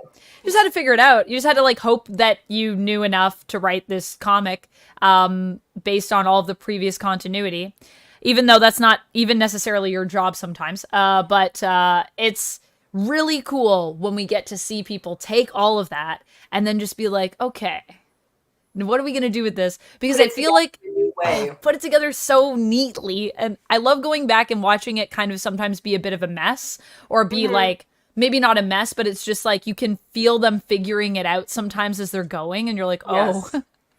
versus someone coming in and being like, here's all the stuff, And it's like I let's have organize everything, it. so I Yeah, I can have everything. So I can just take this and take that and put these together and sew it up really neatly. And I just think that is the cool thing about comics though, because like we couldn't have something like X-Men 97 without all of these amazing previous stories that exactly. came before that are various levels of, focused. Some Yes. of them are a lot more, I mean, Onslaught, I think especially as it was unfolding, is like kind of like all over the It place. 100% is. No, like even Yeah. as someone who likes it, I could be like, no, but like a lot of also there's a lot of things. Like Clone Saga as well, even in Spider-Man, and that is also like crazy. And I just love when we can take these things and just be like, look, I made something cool, and it's like really clean and fresh, and I'm like, oh, I love it. So yeah, I'm excited to go back and read more. I haven't been doing it as much right now. I've been Mm-hmm. dipping my toe in here and there to just look at specific moments, Mm-hmm. but I'm waiting till the show is done because I know I'm going to do that thing where I'm like, well, in the comic, this happened. I don't want to be that person. I'll be that person after it's done, Once though. it's done. Once Well, it's Danny done. Bell says maybe everyone will just have a happy ending. That'd be nice, but I doubt it for the X. I love this theory, Danny, and I want that to be true. But yeah, I'm going to agree with you, Sasha, and say I don't see it. I What think do you as think well, the Bo saying this is going to be crazier than episode 5 is makes me nervous for everyone, especially I'm Kurt. very I'm very interested. And what do you think the likelihood is of it being undone via time travel? Because I know that's a concern that some people have, and they're like, then it would mean nothing if we just undid it. I think it could be undone via time travel. I don't think it would mean nothing though. It depends on how you do it. Hmm. Undone via time travel isn't always It as can easy as we think it is it can of still a be route. meaningful. It's just It can be. difficult to not fall into the trap of it was all a dream, you know? Yeah. I think you have to do it in a way where like there's stuff that we carry forward in terms of people remembering things. And I Hmm. think the way that you make that feel meaningful is that there's people that still remember like the a future we avoided. So it in the as they move through life now, they have that knowledge, and it kind of makes them go like, "Oh my gosh, like I need to think of the way that I approach things maybe differently." Well, So you can still change people. it would also be interesting if it's only Genosha that's the fixed point. Because it's like if Genosha has to happen, but then what happens after it doesn't have to happen would be an interesting way to take Because that then we still get Genosha, yeah, and that's if you still take that, enough. if Cable's right about that being a fixed point, and he's just not a bad time traveler who hasn't thought of everything yet. Yeah, I mean, I think there could be certain things that might be fixed that way. I think I don't know. I think it actually was going to get a lot worse personally. Hmm. I don't think it's going to be fixed. I wouldn't even say it's going to be fixed by the end of this season. Like I was saying, I think if we see it fixed, they're going to make us work for it, and it's probably going to be season 2 that we see that repaired. Which then I also feel like it is more meaningful. Like the more time you put between something, the more it matters. We do always have to go back to ones in some way, though, don't we? And I don't know. In the animated show, do we still have to? Does Gambit have to come back to life? What do you think? I would say no. I would say no. I don't. I think that animated. So you think series, Gambit's story could just end there? I think you could do it that way. I mean, of course, you could play with all of the other things that happen with Gambit in the comics, but I think that I'm a big fan of animation, and I think that animation doesn't get enough credit for how much depth it can have. And I think that taking a children's show, if you wanted to, because it is ostensibly a children's show, even though it can be for anybody, and using it in that way to have such a high stakes story, I think would be an interesting choice and would really highlight what I think is a true fact, which is that you can do such powerful stories with animation.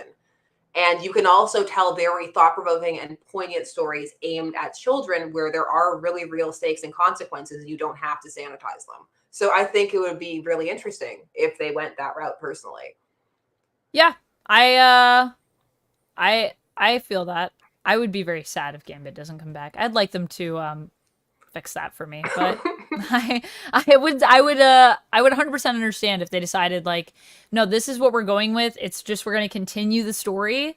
We're not going to reset and save the day, because sometimes that's what happens and bad things happen to good people, and that's life. It is very meaningful. And I also feel like this makes me really nervous, though, having this conversation.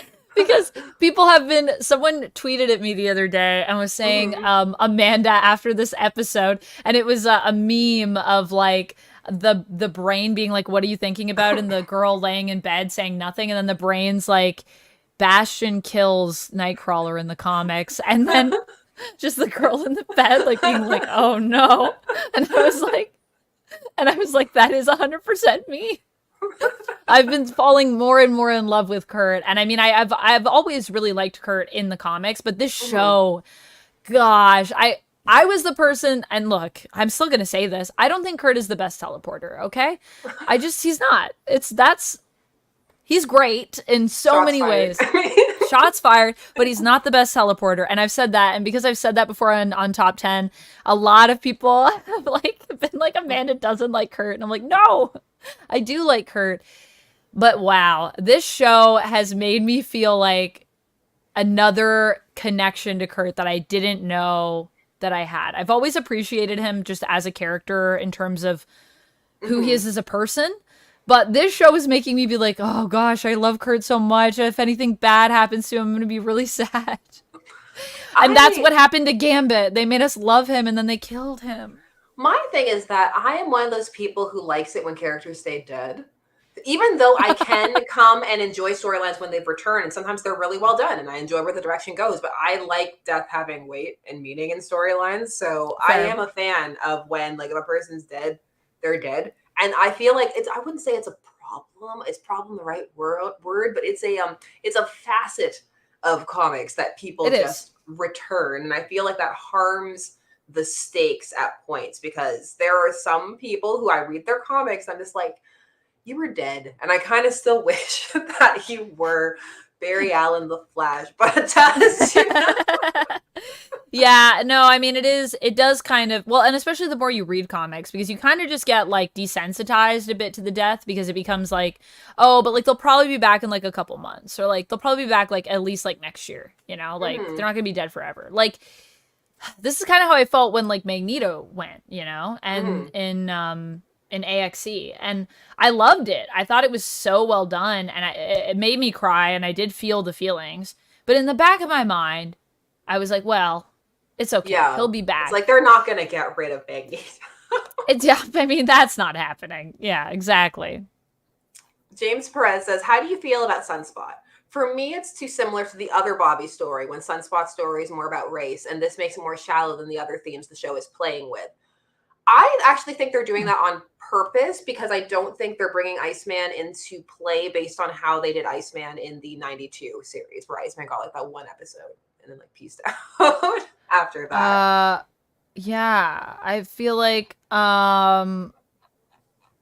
People I also don't keep asking know. me why I'm calling him Bobby. I'm like, well, because they call him that in the comics. I can't call him Roberto.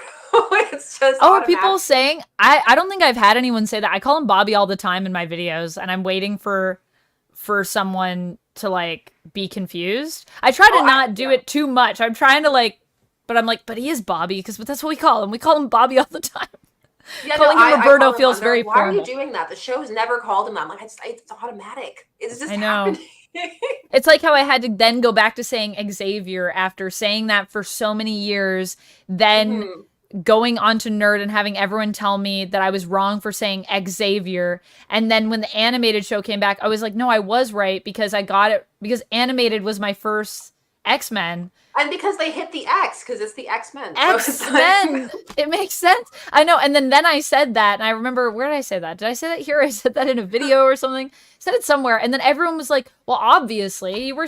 Of course, that's the right way the whole time." And I'm like, "Yes, but none of you were there when I said that before." So I appreciate you all being here now, and thank you for the support. However, don't say it like, "Well, of course, that would have never been a thing. That doesn't make sense." I'm like, "Well, it did happen." But it doesn't make sense. That is correct. But I now go back and forth because I'm so used to, being kind of like a little bit bullied online for the way that I said Xavier. So I had to say Xavier, Xavier, Xavier and train myself. So and now now it's I'm just like there. Xavier, Xavier. I'm like, "Oh, this is a mess. This is a mess." It's like me after I learned that we were supposed to say Constantine, Constantine, and I was like, this is changing my whole mind. And now I just go back and forth, and I'm like, whatever. You know who I'm talking about. I go back and forth all the time with names, and it's terrible. Sometimes I do it in the same video, and I have to consciously, like at the start, be like, "You're saying it this way, whether it's wrong or right. This is the pronunciation, and you're sticking with it the entire way Do you through." say Raish or do you say Roz? What do you Oh, say? Raish all the time. I say Rachel Raish all the time. all the See, time. I prefer Roz, but I will then, just to appease the masses, whenever I do a video with Raish or Roz, I just literally go back and forth. That way I'm like, look, everyone's getting a piece here. I'm gonna say it You multiple all ways. heard what you want to So either you'll all be pleased or you'll all be mad, but at least you'll all be something together. You'll all be unified, and for that, you're welcome. I'm having that problem right now with Power Girl where I just automatically start saying Karen. It's not even conscious. I'm just going Karen. I'm like, oh, Paige, Oh, Paige, Paige. Paige. I Oh. love that. Yeah, there's so many fun things like that. That's yeah.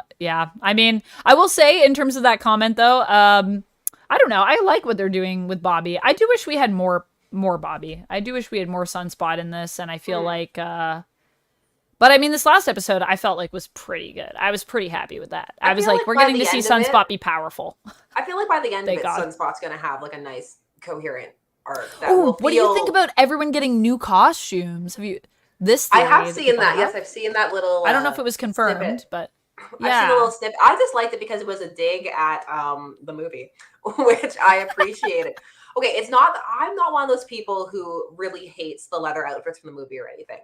What I dislike is the parts that I read from Morrison's manifesto that are just like the old outfits, trash. People would make fun of them when they walked down the Correct. street. They'd all think they were pricks. Nobody would like it. This is the future. And there's a line in there in the manifesto where it says the kids, they like uniforms. The kids are moving towards uniforms and they like biker uniforms. And that's what we're doing. And so The kids. I just always felt that it made sense as a decision to use those costumes, but I always really liked the other costumes too. And I didn't feel they were anything to be ashamed of. So I just kind of liked that whole, like, what were you expecting? Black leather? I'm like, yes, digs at those costumes because they were just as silly as the other costumes. I personally think all costumes are both ridiculous and great all at once.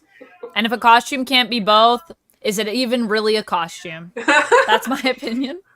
I think the other interesting thing with the costumes is I'm curious to see what everyone's going to end up in if we do that. That's the thing that I just heard, and people are like, "What do you think that like everyone's going to have a new costume?" I'm like, I would love that, and I think it'd be really cool, and I want to see all the costumes and I what always eras they're from. I know. I've enjoyed seeing all the costumes. I'm like, are we gonna get Magneto's chain costume? Because we didn't get a Ooh. chance to see the chain. And the series just seems very thirsty for Magneto in general. So I feel like that would be a good place to put it. Yes, I feel like the zaddy energy has been massive with Magneto, and so if Mm-hmm. we don't go to something sexy, I think people will be like a little disappointed. I will be one of them. I love that Jubes got her modern costume in this Yes, last at the episode mall. at the mall, of course, classic, iconic. Jubes at the mall is like an aesthetic for me. I'm just like I want the Jubes at the mall like energy. Like if I could manifest something, that's one of the things I'd want to manifest. Someone asked me the other day who my favorite like X-Men was.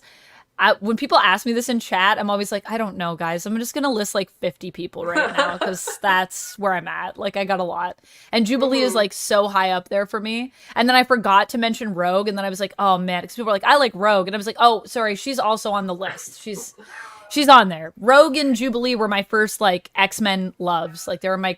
Did you ever have a crush on anyone in the X-Men animated series? I did a couple of people, but Who are your crushes? Alvin. Oh Alvin's yeah, so loud outside. Alvin is having thoughts. He's like, He I is want to tell precious. you about the crushes. So Magneto was one of them.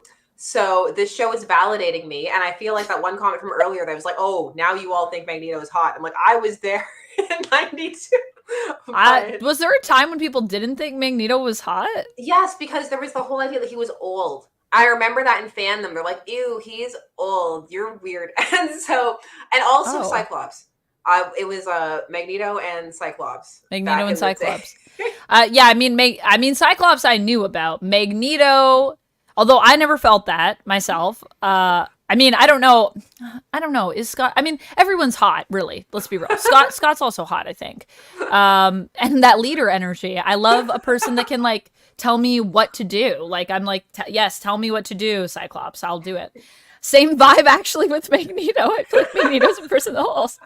I'm here for the Dom energy. So Dom energy you may apply. Hence probably also why I love Maddie too. But yeah, I've always thought Magneto was hot. I didn't think the fact that he was old was I mean, he is old, but I hot never old. felt that he was old though. Like honestly, like just looking at the animation of the time, I feel like where that impression came from is because he's actually supposed to be, if you do math, but also because of Sir Ian McKellen from the movies when they came in Yes. with that, And and they then were that older. became yeah, and Yeah. that became the dominant image that people had. But then Michael Fassbender came and brought it all right back. So Yeah, I mean, I guess if we're talking like the movies, do I think like Professor X or Magneto are hot in the movies? I would say I think they're great, but I don't think they're. I'm like, so hot right now. Like, sorry, Ian McKellen. I think you're a very handsome man, though, but I'm um, thinking about not the hot. manifesto again, where it has just those entire paragraphs about how hot Wolverine was in the movie and how the comics need to emulate that. Yes, yes. I mean, that was also a weird thing when that was like because Wolverine's always been hot. So it's like a weird thing to be like, he's so hot in the movies, not like the comics. I'm like, he's always been hot in the comics? Excuse me. Like, what? Because why wouldn't he be hot in the comics? I don't know. Every woman loves him, including me, including this woman. I've always loved Wolverine. I think he's that loner that you're like, I can like make him feel loved and I I feel can like fix him. Is that what you're saying? I mean, I don't think it needs to be fixed, but I could like just allow him to feel joy, for a bit of time, and The then I'll sacred probably beast die. even You without know. a nose. Yeah, I love Wolverine even without a nose. I'd still be down. I'd still be down for Wolverine even without a nose. I It could makes definitely me fix him then. I just got to put the adamantium back in. It's easy. it makes me laugh though about how thirsty this series is because I'm like I feel the original series was also, but just not as pointedly. Yeah. Like even Jean's outfit from the original one, I'm like that's just flesh toned. We all saw it. We all saw what they were doing with that. I mean, it's the thirst. The thirst lives on for sure in this show. I think also the thirst runs deeper because it, you know, like that whole conversation with Nightcrawler and talking to Rogue and Gambit about their relationship and how it's, you know, it's more than skin deep. That is the thirst that we have in 97 because it's like I am thirsting for Nightcrawler in a way that I don't think I've ever done. And I think it has to do with the just how poignant he is all the time. Not just Kurt is that in the comics too, but it's not as consistent because it's just there's so many issues. So there's sometimes he's just hanging out. But in this, it's like everything that Kurt does, everything that Kurt says feels iconic to me. And I'm like, him with like 3 swords, like I'm like, oh my god. The fight scenes. The fight scenes. Using his tail to wield the sword, I was like, what's happening right now? I'm having that was just a wonderful moment, and the showcasing of his teleportation in combat. I was just like, this is so great. He's having such a moment right now. I know. I love that. I feel like there is, I mean, also this show, I would never have looked at Sunspot. I feel like in some ways this show is making me appreciate Sunspot also, even though I know a lot of people are saying that Sunspot is, I think that's one of the characters that people feel is being done the least justice.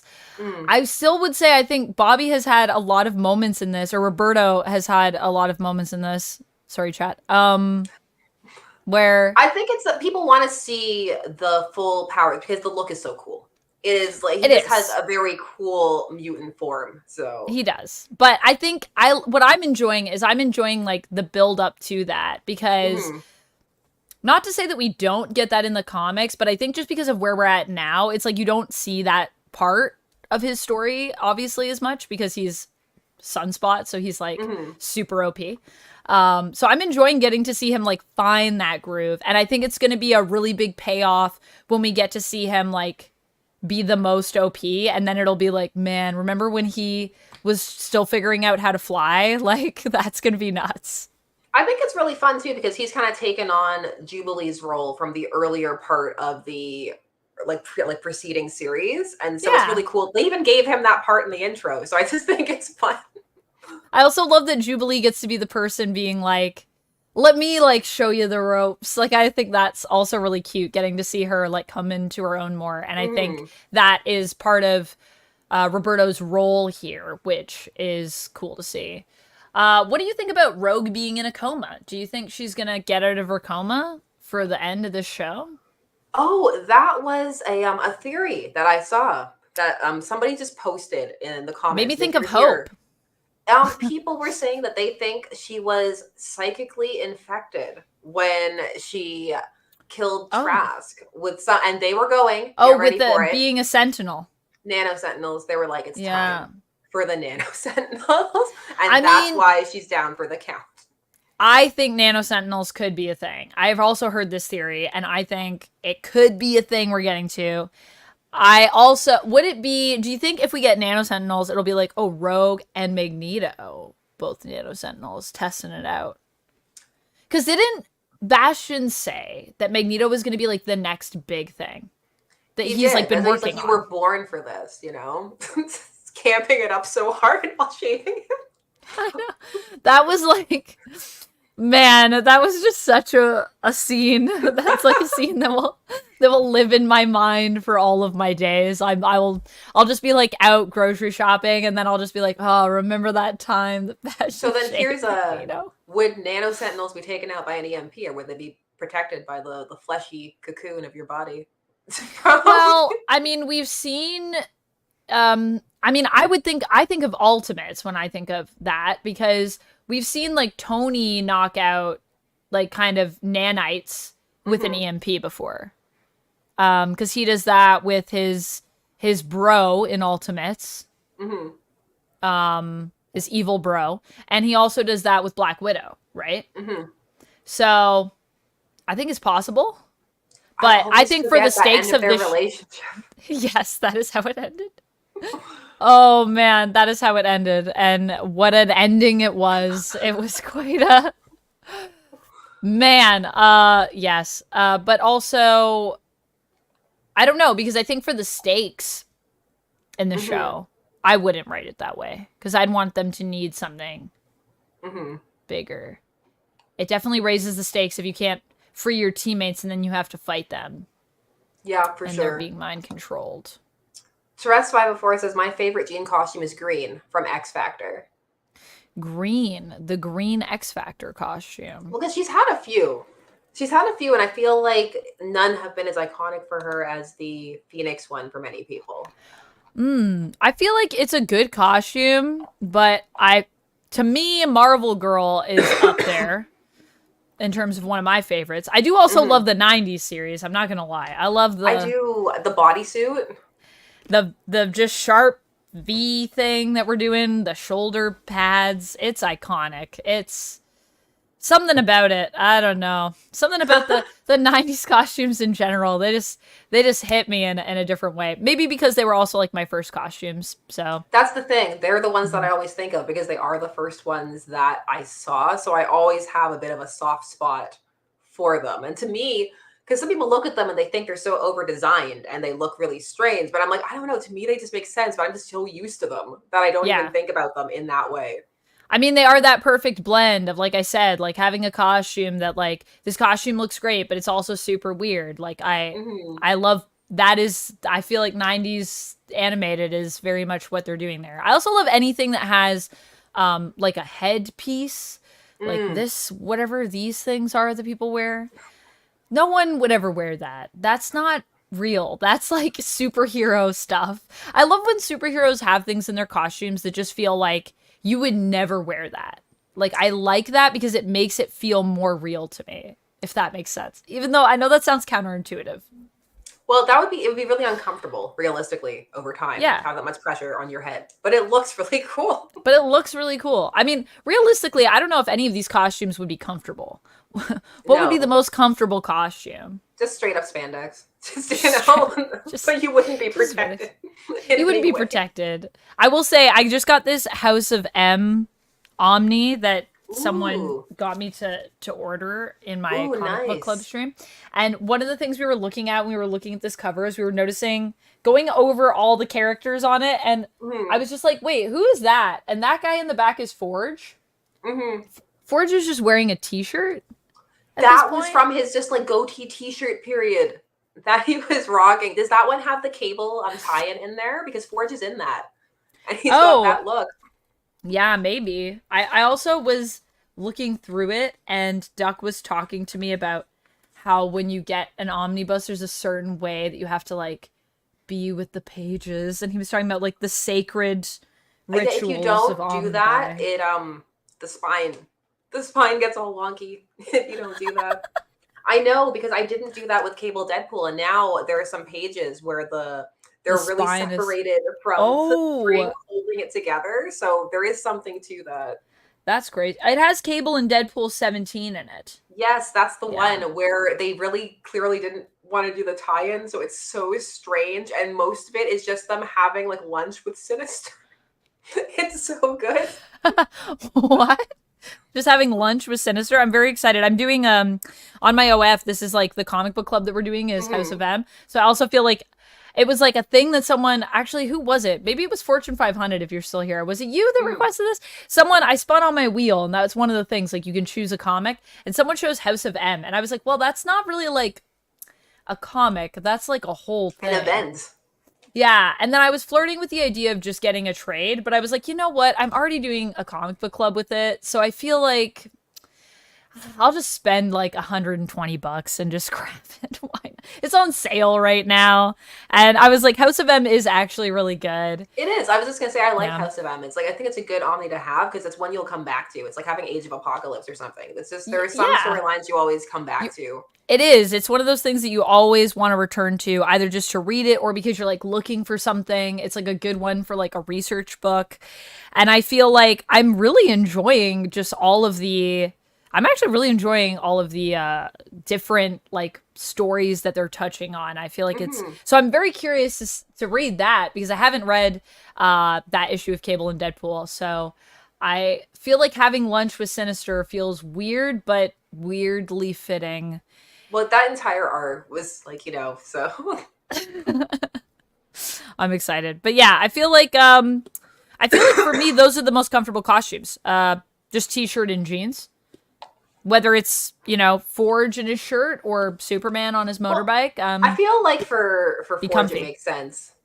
He's always being called to tech the tech in some location somewhere. So That's true. Although I was thinking if Forge was to wear a costume that wasn't X-Men, I was like, couldn't he do like a cool suit? He could have made a cool suit, but like a tech suit, like a Tony Stark suit with all like the things inside yeah, of it. Yeah. Well, I guess he's not as showy as Tony though, so I guess it makes sense for he's like, no, I don't need that. It's like I'm casual.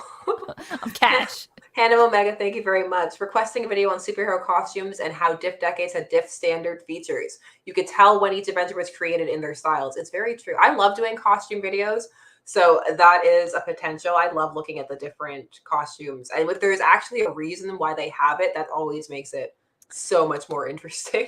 Oh man, I did a deep dive. I fell into a rabbit hole looking at Zatanna and her evolution in the comics. And there were so many things that I did not know about her looks throughout the years. And I was like, on one hand, I'm very happy that I know this. And on the other hand, I'm like, I wish I never looked at this. I feel so complicated about it. They always she's got such a fascinating evolution. Like they always come back to the ones. That's the one people think she's always had. I'm like, no, there have been other looks, and sometimes they're so different you won't realize. Like, oh, that's the time. Yeah, she becomes unrecognizable at points, but it's also interesting because she does have some very different looks, but some very different looks as well that are like tied very well. Maybe well isn't the right word, but that are very tied into like the story of like what's going on with her. And I'm a big fan of like when someone has like a super weird costume where you're like, this does not look like the character, but there's like a reason for it. This is the other thing. Well, we were talking about this before. I was talking about this the other night in my Smite 2 live play that I did on my channel. And I don't know why this is where we came to. People were asking me about the new Wolverine looks. We were talking about that.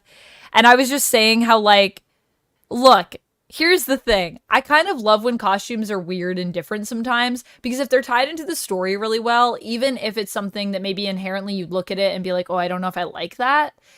It's like, if it has a good story, then I'm more inclined to like the costume, even if it's something that my eyeballs might not be a fan of. I also feel like anytime a costume is drastically different, we're inherently wanting to dislike it because we're human beings and we are very adverse to change normally. It takes us a while to get comfy with stuff. Especially if a character's had it for so long and then it feels like you're messing with their iconography. Because you're kind of like, they look this way and we liked it. Why? Well, maybe we liked it depending on, we liked it now that it's changed. So Yeah, exactly. Yeah, I personally think it's one of those things of like, when you change it. I was thinking specifically of, I don't know if you read the last Spider-Woman run at all, but I did, but I did see that the costume, I saw that discussion around it. Yes, there was a lot of debate around that costume. And having read the series, I really liked the costume. And I was actually even kind of sad when she was like, all right, time to get rid of this costume. I was like, oh, I was kind of liking it. Because it was like representing kind of a different period in Jess's life where she's like, look, I can't pay my bills as a hero. And I have a baby. And I kind of need to like be a mercenary for a bit. And so, but she's like, but I can't like be a hero and wear my, like, I can't wear my hero costume when I'm doing mercenary work. That would be a bit crazy. So then she gets this new costume and it's so sleek. And then it's also like interwoven into the story later on, which spoilers. So I'm not going to talk about that. If anyone wants to read Spider-Woman, which I would recommend, by Carla Pacheco, it is amazing. It's so fun. But I just loved how they wove it in. And initially too, I was like, why does she even have this costume? Like, ugh. And it was also something that they didn't even decide to do, right? Like editorial made, this is the other thing with new costumes. I feel like so many times editorials, like, you have to do this new costume now. And then writers have to be like, how do I make There's a reason. It's sense? like, I need to work backwards to like, why is the reason for this They like costume? get the design and they're like, what is this costume really about? like, what does it mean? What does it mean? Same thing with when Miles got his new costume, which I also was like, I feel very complicated about this. I don't really like this costume, but I really like Miles, Well, and I do like the Miles I run. always just hold on to the idea. I'm like, you know what? It probably won't be permanent. So like let's just ride it out. Let's ride it out and see like where it goes, where this Yeah. costume goes. Dante Cook, thank you very much. Is okay. I don't want to bring the mood down, but I want to know from everyone. Does anybody truly believe the X-Men movies are going to be anywhere nearly as good as 97? Well, you never know. I'm always of the mind of, you don't know until it's here. You don't know until you know. We shall see. I mean, they're gonna have. There's gonna be more hype now, so yeah. I think we need to all do a hype check before we go to those inevitable X-Men films. I think everyone's gonna need to check the hype a bit, but I have faith because of this show. I'm like, I mean, if they got this right. I don't know. I'm kind of like, I'm never very hyped for most things. Like, I was very pleasantly surprised by this. And like, now that it's been so good, like, I'm hyped every week to watch it. But I'm also always prepared for things just completely like trip and fall in their face. That's just how I am. But I think that's a good way to be, honestly. I think it's always important not to get too hype in either direction. Like, like either it's going to be absolutely terrible or it's going to be really good. I'm like, it will be what it will be. I saw someone redo the Dune chant for Fear, but with hype, and they're like, in the end, only the film will remain. And I was like, it's so true. I'll let the hype pass through me. In the end, only the film will remain. Yes, in the end, that's a great way to approach it. And I think even when I went to go see Madame Web, like I went into that movie. I saw the trailer and obviously I was like, oh boy, this looks like it's going to be rough to me. But so many people were so hyped for that movie in my community. Like, there were people that just genuinely wanted it to be so good. And I was like, guys, and I like some of the people in that movie. Like, I was like, I'm going to go into this movie and I'm going to try to just be neutral and try to go in being like, yes, the trailer looked concerning to me, but that doesn't mean that it couldn't be amazing, because it could be. And it doesn't mean that it couldn't also then, of course, be terrible. And it doesn't mean that it couldn't just be mid. I could just see it and be like, this was fine. It was not that for me, but I did go into it, and like, I remember before Duck and I had a chat and I was just like, let's be optimistic and say there's like let's talk about things that we would love to see in this movie in terms of like what we could be excited for about Madame Web. And I think sometimes when a movie is so negative, I need to do that before, where I have like this thought to balance it out and be like, what are the things that I actually am genuinely excited for that could happen here? You mean you didn't want to see the villain crushed by a Pepsi sign? That's not that was not one of the things on the list. No. That's not what you wanted. No. I think Life of Web and Destiny might have been the one that I said. And we did actually kind of get that. So I thought that was kind of cool. That was a plus. I was like, oh yay, there's a great the Web of Life and Destiny. Fortune 500 says House of M is amazing, and Death of Superman also too. I like both of those arcs. I do. I know not everybody likes either of those, but I find overall that they're enjoyable. Some people are saying with all the X-Men content that's been going on, they feel like Wanda. They're like, no more mutants. No more mutants. Oh my gosh. Already, I feel like those people are going to be feeling really rough. Give it like 5 years, because I feel like we're headed down maybe a path now that will be nothing but mutants. We were just also talking before this, and I was saying how like I'm nervous for the show to end, because I feel like it's been like one of the best performing things on my channel. And I do love the X-Men, and part of me is like feeling pulled to be like, for the content, I could do more X-Men content, because I do love the X-Men and I could get more views. But then part of me is like, no, don't fall into the trap of the X-Men, because then everything you do will be X-Men and it will make it less special. It's nice to go and visit the X-Men, but I don't want to live there all the time, because to do that, I feel like ruins it. And I am also concerned, actually. I feel like I might be feeling like Wanda in the next like 5 or 10 years. I might be like, oh my gosh, we've done it to death now. Oh no. I'm excited to see people be excited about the X-Men again, because that is nice for them. They've had so many years of, especially in the adaptation realm, of being a bit pushed to the side, where they were trying to do other things and rights were being sorted out and not all of the films were hitting, and the like that era where they were trying to make the Inhumans the new X-Men. And what a time that was. That was a time to be alive. Such a disservice to both the X-Men and the Inhumans. I was like, this is disappointing on both sides. And I love the Inhumans. It's just like, yeah, that's such a weird time. It's true. It's like the Inhumans are the Inhumans. Just let them be the Inhumans. They're cool as they are.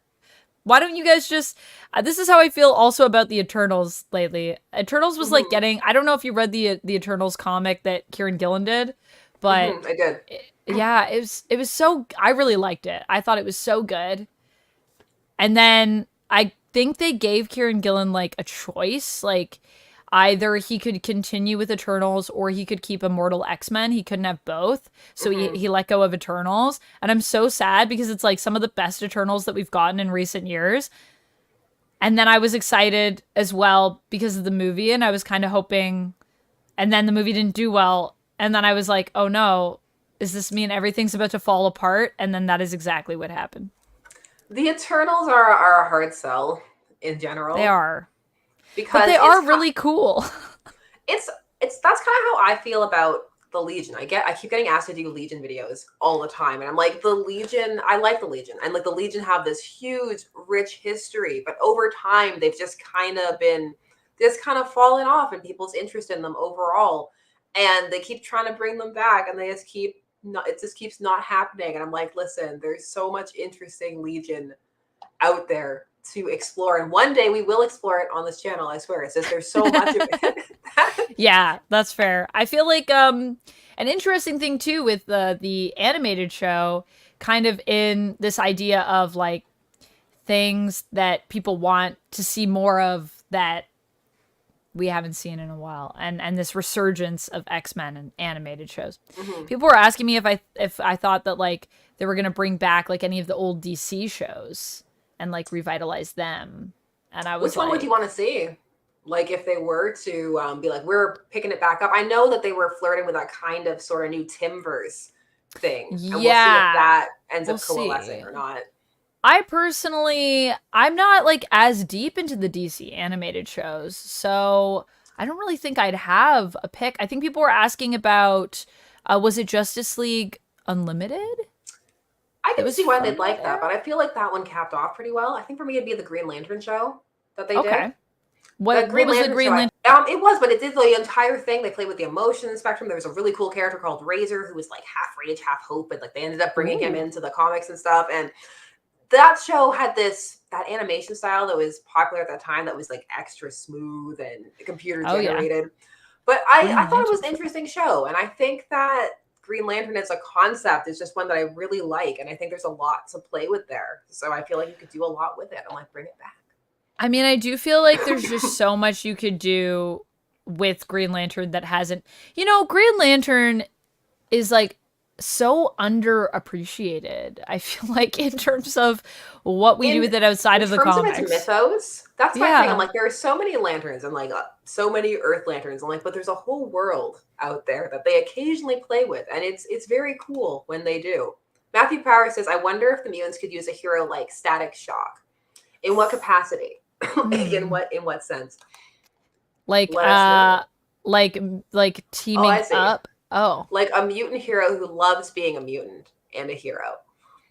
Oh. I mean, I think we have some of those. Like being mutants, and I don't think everybody doesn't hate being a mutant. No, I think it's hard to be a mutant, you know? But there are people that are like super proud to be mutants. In fact, not really an X-Men thing per se, but I would say that a lot of X-Men villains that are mutants actually feel that way a lot. They say, I'm very proud to be a mutant. Not proud to be a hero. I'm proud to be a mutant and a villain usually is their vibe.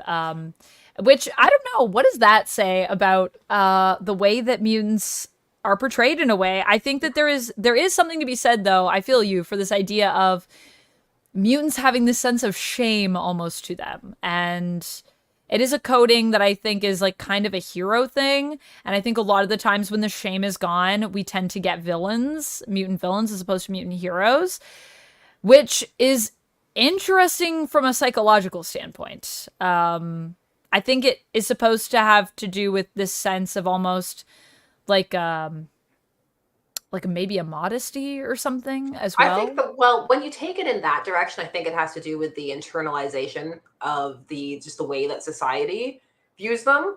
From a narrative standpoint, I think it's so that they can maintain the whole in a world that hates and fears them motif. Right, right, right. Because if But we didn't have that, like, oh, it's hard being a mutant, it's like, well, then do you really feel like you're hated if you're like, oh, everything's great, I'm a mutant and I love it? It's like, because then true. we'd definitely be shifting the story of the X-Men, which I think you could do, but then when you're in the forever story that is comics, there are certain status quos that end up, We must maintain, yes. that end up being maintained so that people can come to these stories year after year, and there's a and people can also come in kind of fresh and be like, this is the thing, this is the vibe. In case you were wondering what the vibe is, this is the vibe check for mutants.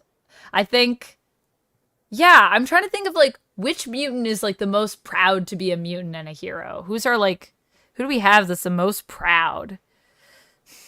On the X-Men, like specifically. On the X-Men, yeah. There are a lot of people. Like, yeah, there are a lot of people that have a complicated history with it. I would say I think Emma Frost is up there for me. She's one of the people that comes to my mind of like someone that's like very proud to be a mutant. Speaking of Emma, there was a debate going on in the comments of my video about how some people love what the new X-Men era did for Emma, and some people hate it, and they feel that it ruined Emma forever. So where are you on the Emma going forward from Morrison's depiction onward? Because she definitely does shift from that point. Yeah, like in terms of like in the Morrison era. In terms of personality, in terms of just there's a bit of a shift to her, and the villainy that she has is kind of tweaked a little bit. Yes. I would say love. I think it really made Emma, I think it made her more interesting to me. But yeah, it definitely is a shift.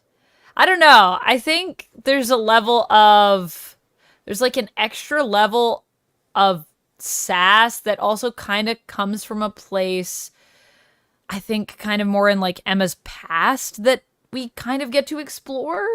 And I think that's the thing that I really find fascinating about her. And I think that's around the time that we kind of start to get that vibe. So I think it's interesting because it to me speaks to what we were talking about earlier of it depends when you come to a character. Because I'm like, by the time I got to Emma, that was the norm. That's Emma. Yeah, I think that's the thing for me. It was only when I went back and then we're reading like the body swap Storm arc and stuff. I'm like, wow, Emma went hard. Like this is. I mean, I think for Emma, it's the people she runs with. When you're with the Hellfire, what was I going to say? I was going to say the Hellfire Gala, but that's that's what you were going to say because that's what you think of now. That's what my mind just went to, but I was like, no. And not the Hellfire Trading Company, the Hellfire Club.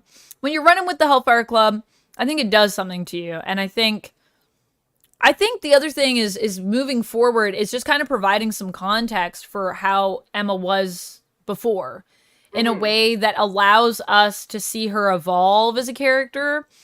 And so while I understand if people are like, oh, but like classic Emma is it's kind of a bit of a different vibe.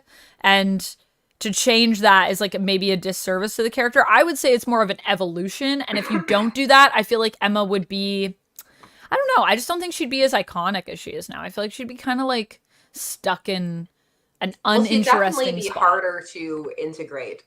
That just made me think about Sebastian Shaw, I feel like, actually. Because I feel like Sebastian Shaw is kind of a character that could be so much cooler, but I feel like we don't really do enough with him. He's kind of stuck in this wheel. He's kind of there a lot of the time. He's just there. He's stuck in like a I don't want to say a stereotype because he's not quite that, but he's like stuck in this one mode of moving. I don't think stereotype would be an incorrect way to categorize it, especially not when they've kept like the same look and all of that stuff for the same so look, long. the same vibe, feel that way. The same games. He does the same stuff, and like, I mean, I still like Sebastian Shaw. It's just I know exactly what to expect. And with Emma, sometimes she keeps me guessing in like a really beautiful way, where I'm like, oh, I like this. This is cool. I'm thinking right now about that retcon they did with her diamond form after the Morrison era in the Whedon era, where they had the whole, it was Cassandra Nova and she manipulated her DNA to activate the secondary diamond mutation, and actually she even asked for it to be diamonds because diamonds are forever in this. Because diamonds are forever. Yeah, that is a thing that happened. Thank you for reminding me of that. I think X-Men 97 had wiped that slightly from my mind. I was just so happy that they were like, oh yeah, he is for extinction. Now she has her diamond form. I'm like, oh, that's so cool. It's such a cool callback. But that is also part of what we got. It's because I did that Cassandra Nova video, and I still need to come back and do the whole plotline that didn't happen, where she was going to be Ernst, and then that's just got dropped hard into like the Nether Sphere. So I think there was something else I was going to say. Was it about Emma? I was going to say, what did you think? Did you read AXC at all? I think Emma also had a really cool issue in that one when she's like, the progenitor is like judging her. Mm-hmm. I feel like that type of stuff is like why I live for Emma Frost at times. And it's also interesting because when I actually started working at Top 10, I was a hard Jean Grey stan. Hard Jean and Scott. Jean and Scott all the way, all day, forever. And I didn't like Emma because of her role. She came in the way. She's a homewrecker. I was like, she's a homewrecker. Not a fan. And then got to know Emma more, and I think also just as myself of like grew up as a person. This is the other interesting thing actually with characters, is that a lot of people think of it like, well, this is the character and this is like what I know about them, so that's going to shape how I see them.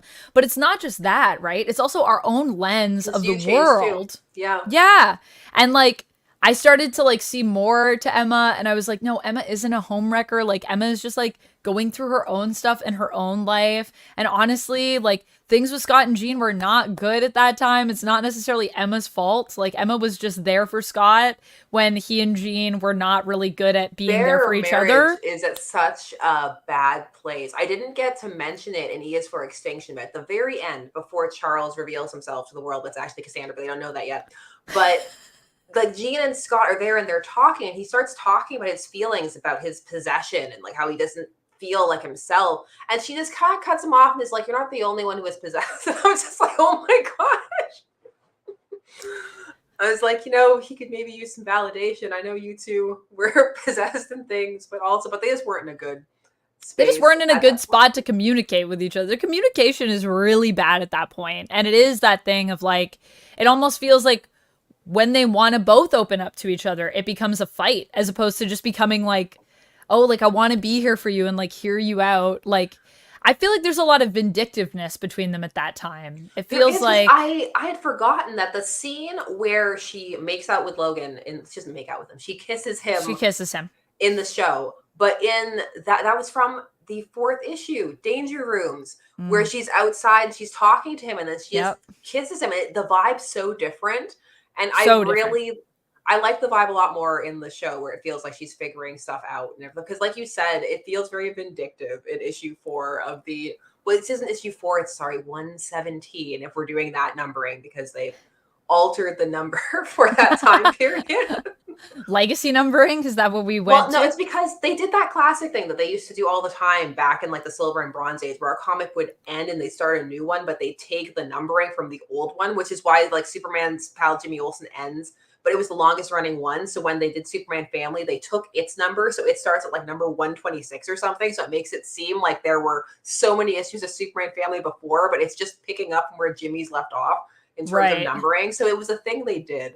So that's it's like confusing. You'll be going and you're like, where was Superman Family number 1? It's like, this is number 1. It's just, this is number 1, aka like 126, and you're like that's just what it is.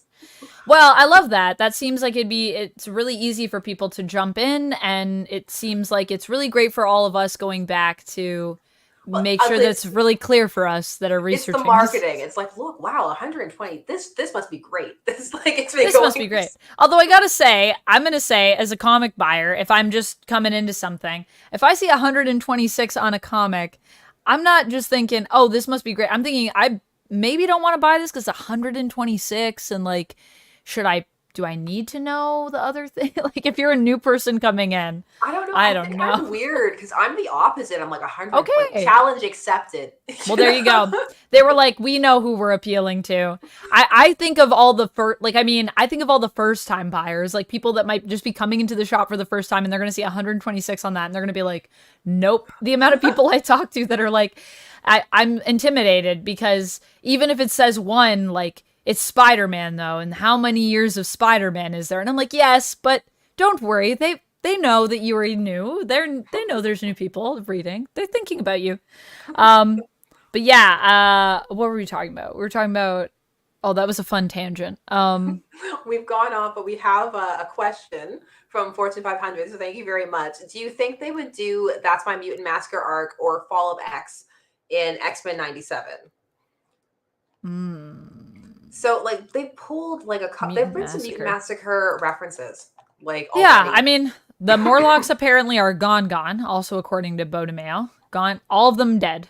Gone but not forgotten. Leech.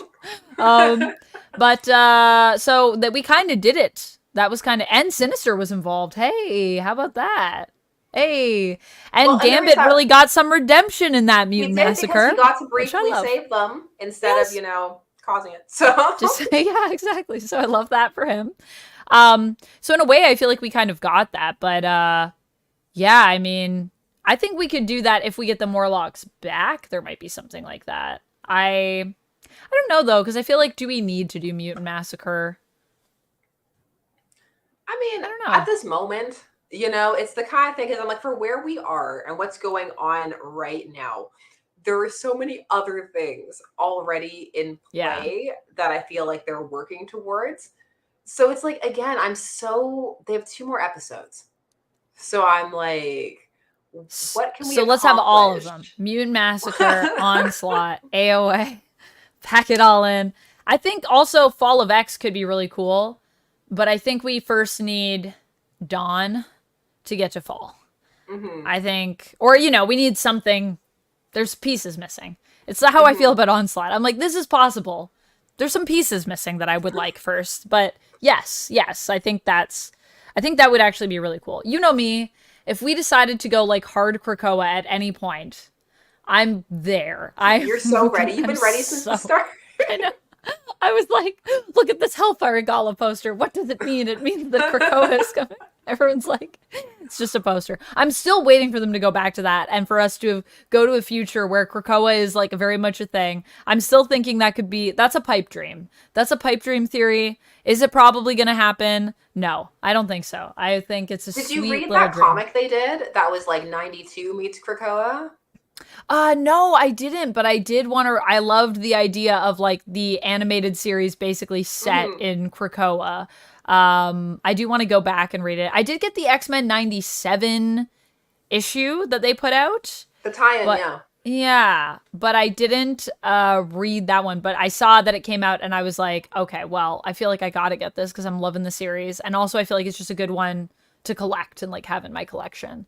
But I haven't read it yet. You read it, right? Didn't you do a video on it? I read 1 and 2. Nice. They're okay. Like they're not. They're definitely not on the same level as the series, and it's kind of interesting to see like, oh, like this is when Storm got her mohawk and stuff. But so far, as of what I've read so far, there's nothing that's like, wow, I'm so glad that I have these and know the answers to these questions, but at least not so far. But that could change. Could change. That's interesting. Who wrote X-Men 97? Steve Fox, I think.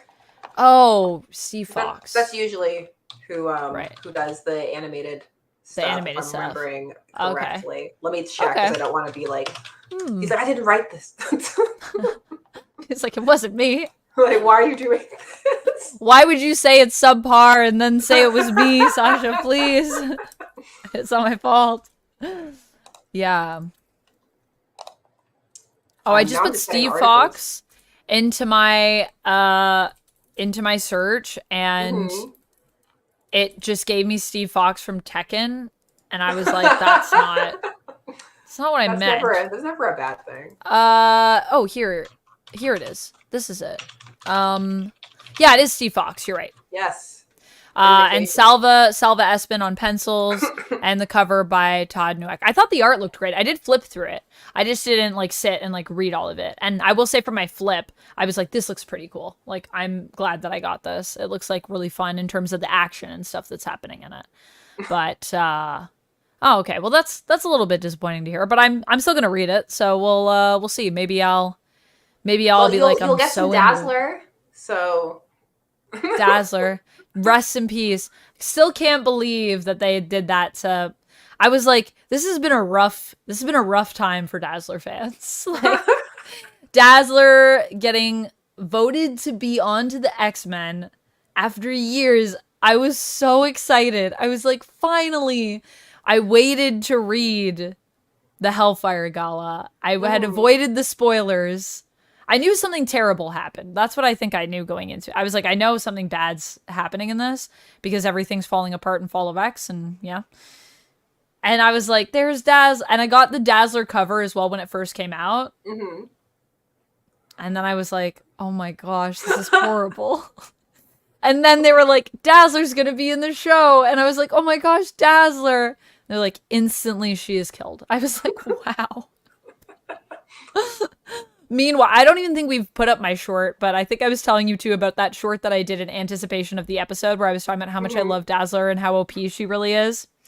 We still haven't put up that short. I don't know if that short will ever see the light of day, but if people want it, let me know in the comments. I feel like everyone will laugh at me now and be like, Amanda, why do you love Dazzler so much? She's a ridiculous character. And I'll be like, she's actually really cool, guys. It's like they haven't done her justice yet. Her time will come. Robbed. Tress504, thank you very much. I'd be so gagged if the last 2 episodes of 97 were a speed run through Hawksbox. Also, I would love the jail cartoon to return. Yes, retune. That's a new word. Retune that tune. Yeah, I think that would be interesting. Man, this is my favorite thing right now is that I feel like I still haven't heard a theory that I'm not here for. Okay, so you haven't had a moment of like, no, I refuse. I refuse to accept this theory. Have you had any theories that you're like, this theory is such a turnoff? I hate it. I haven't actually.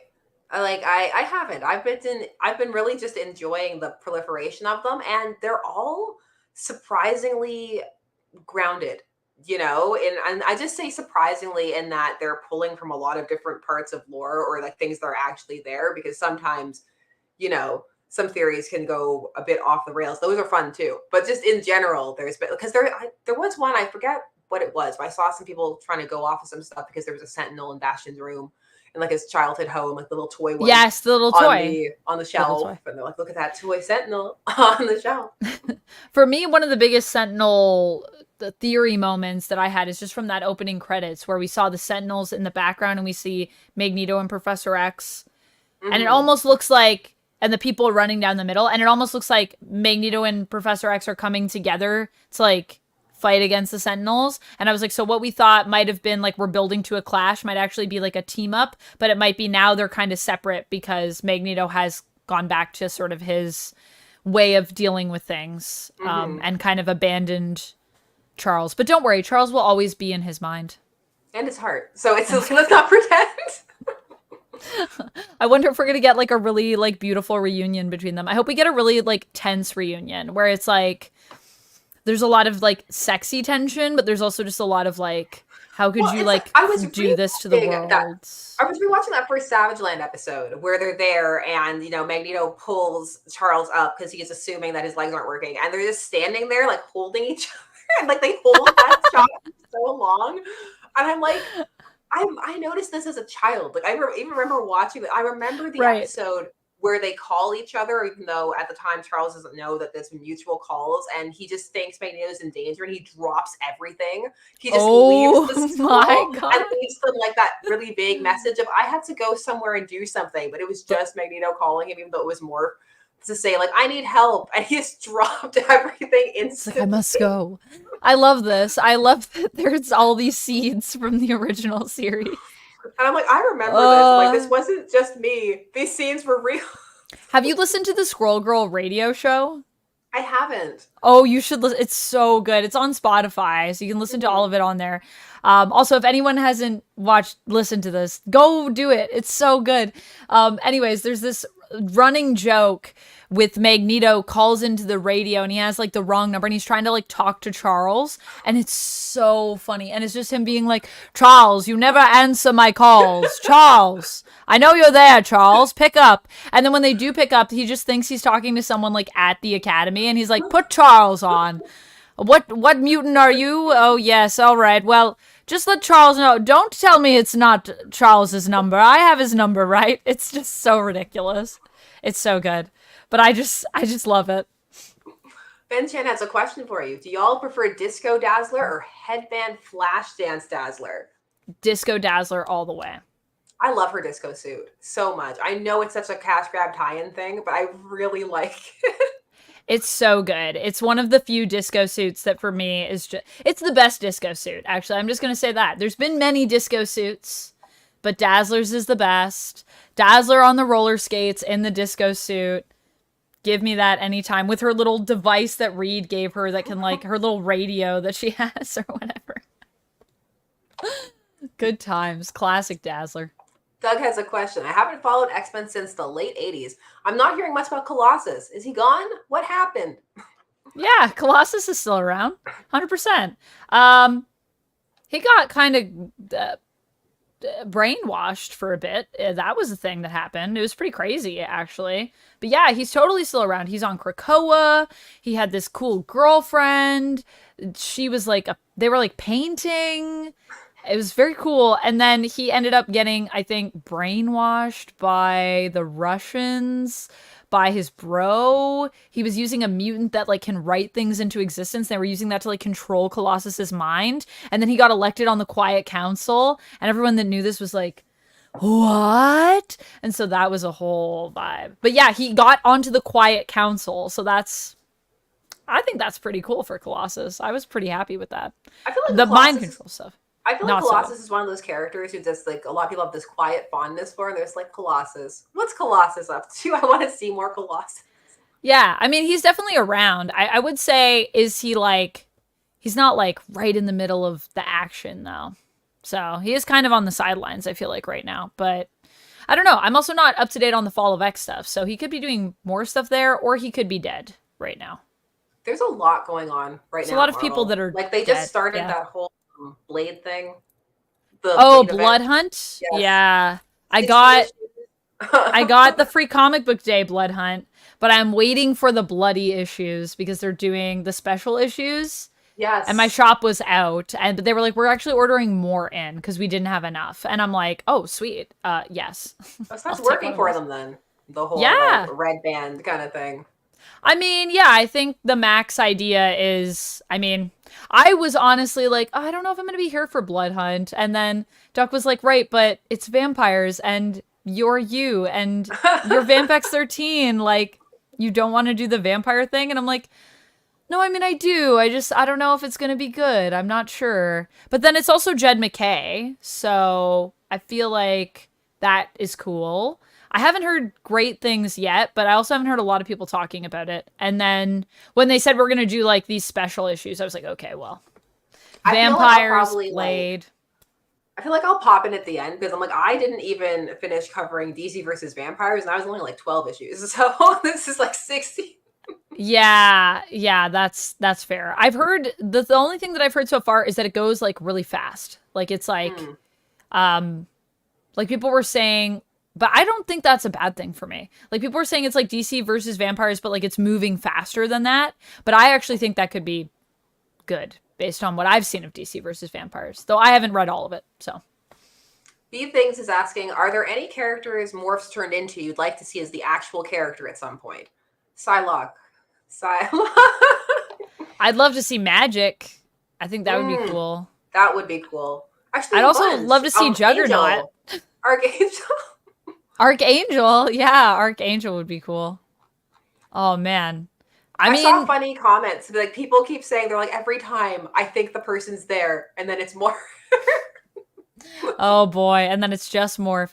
I personally would love to see, I think most of the characters that Morph has turned into, though, to be Yeah. honest. I don't think there's been a character that Morph has turned into where I've been like, get them out of here. It's so funny because I was watching last episode with my husband. He was like, "When did the Juggernaut get here?" I'm like, that's more.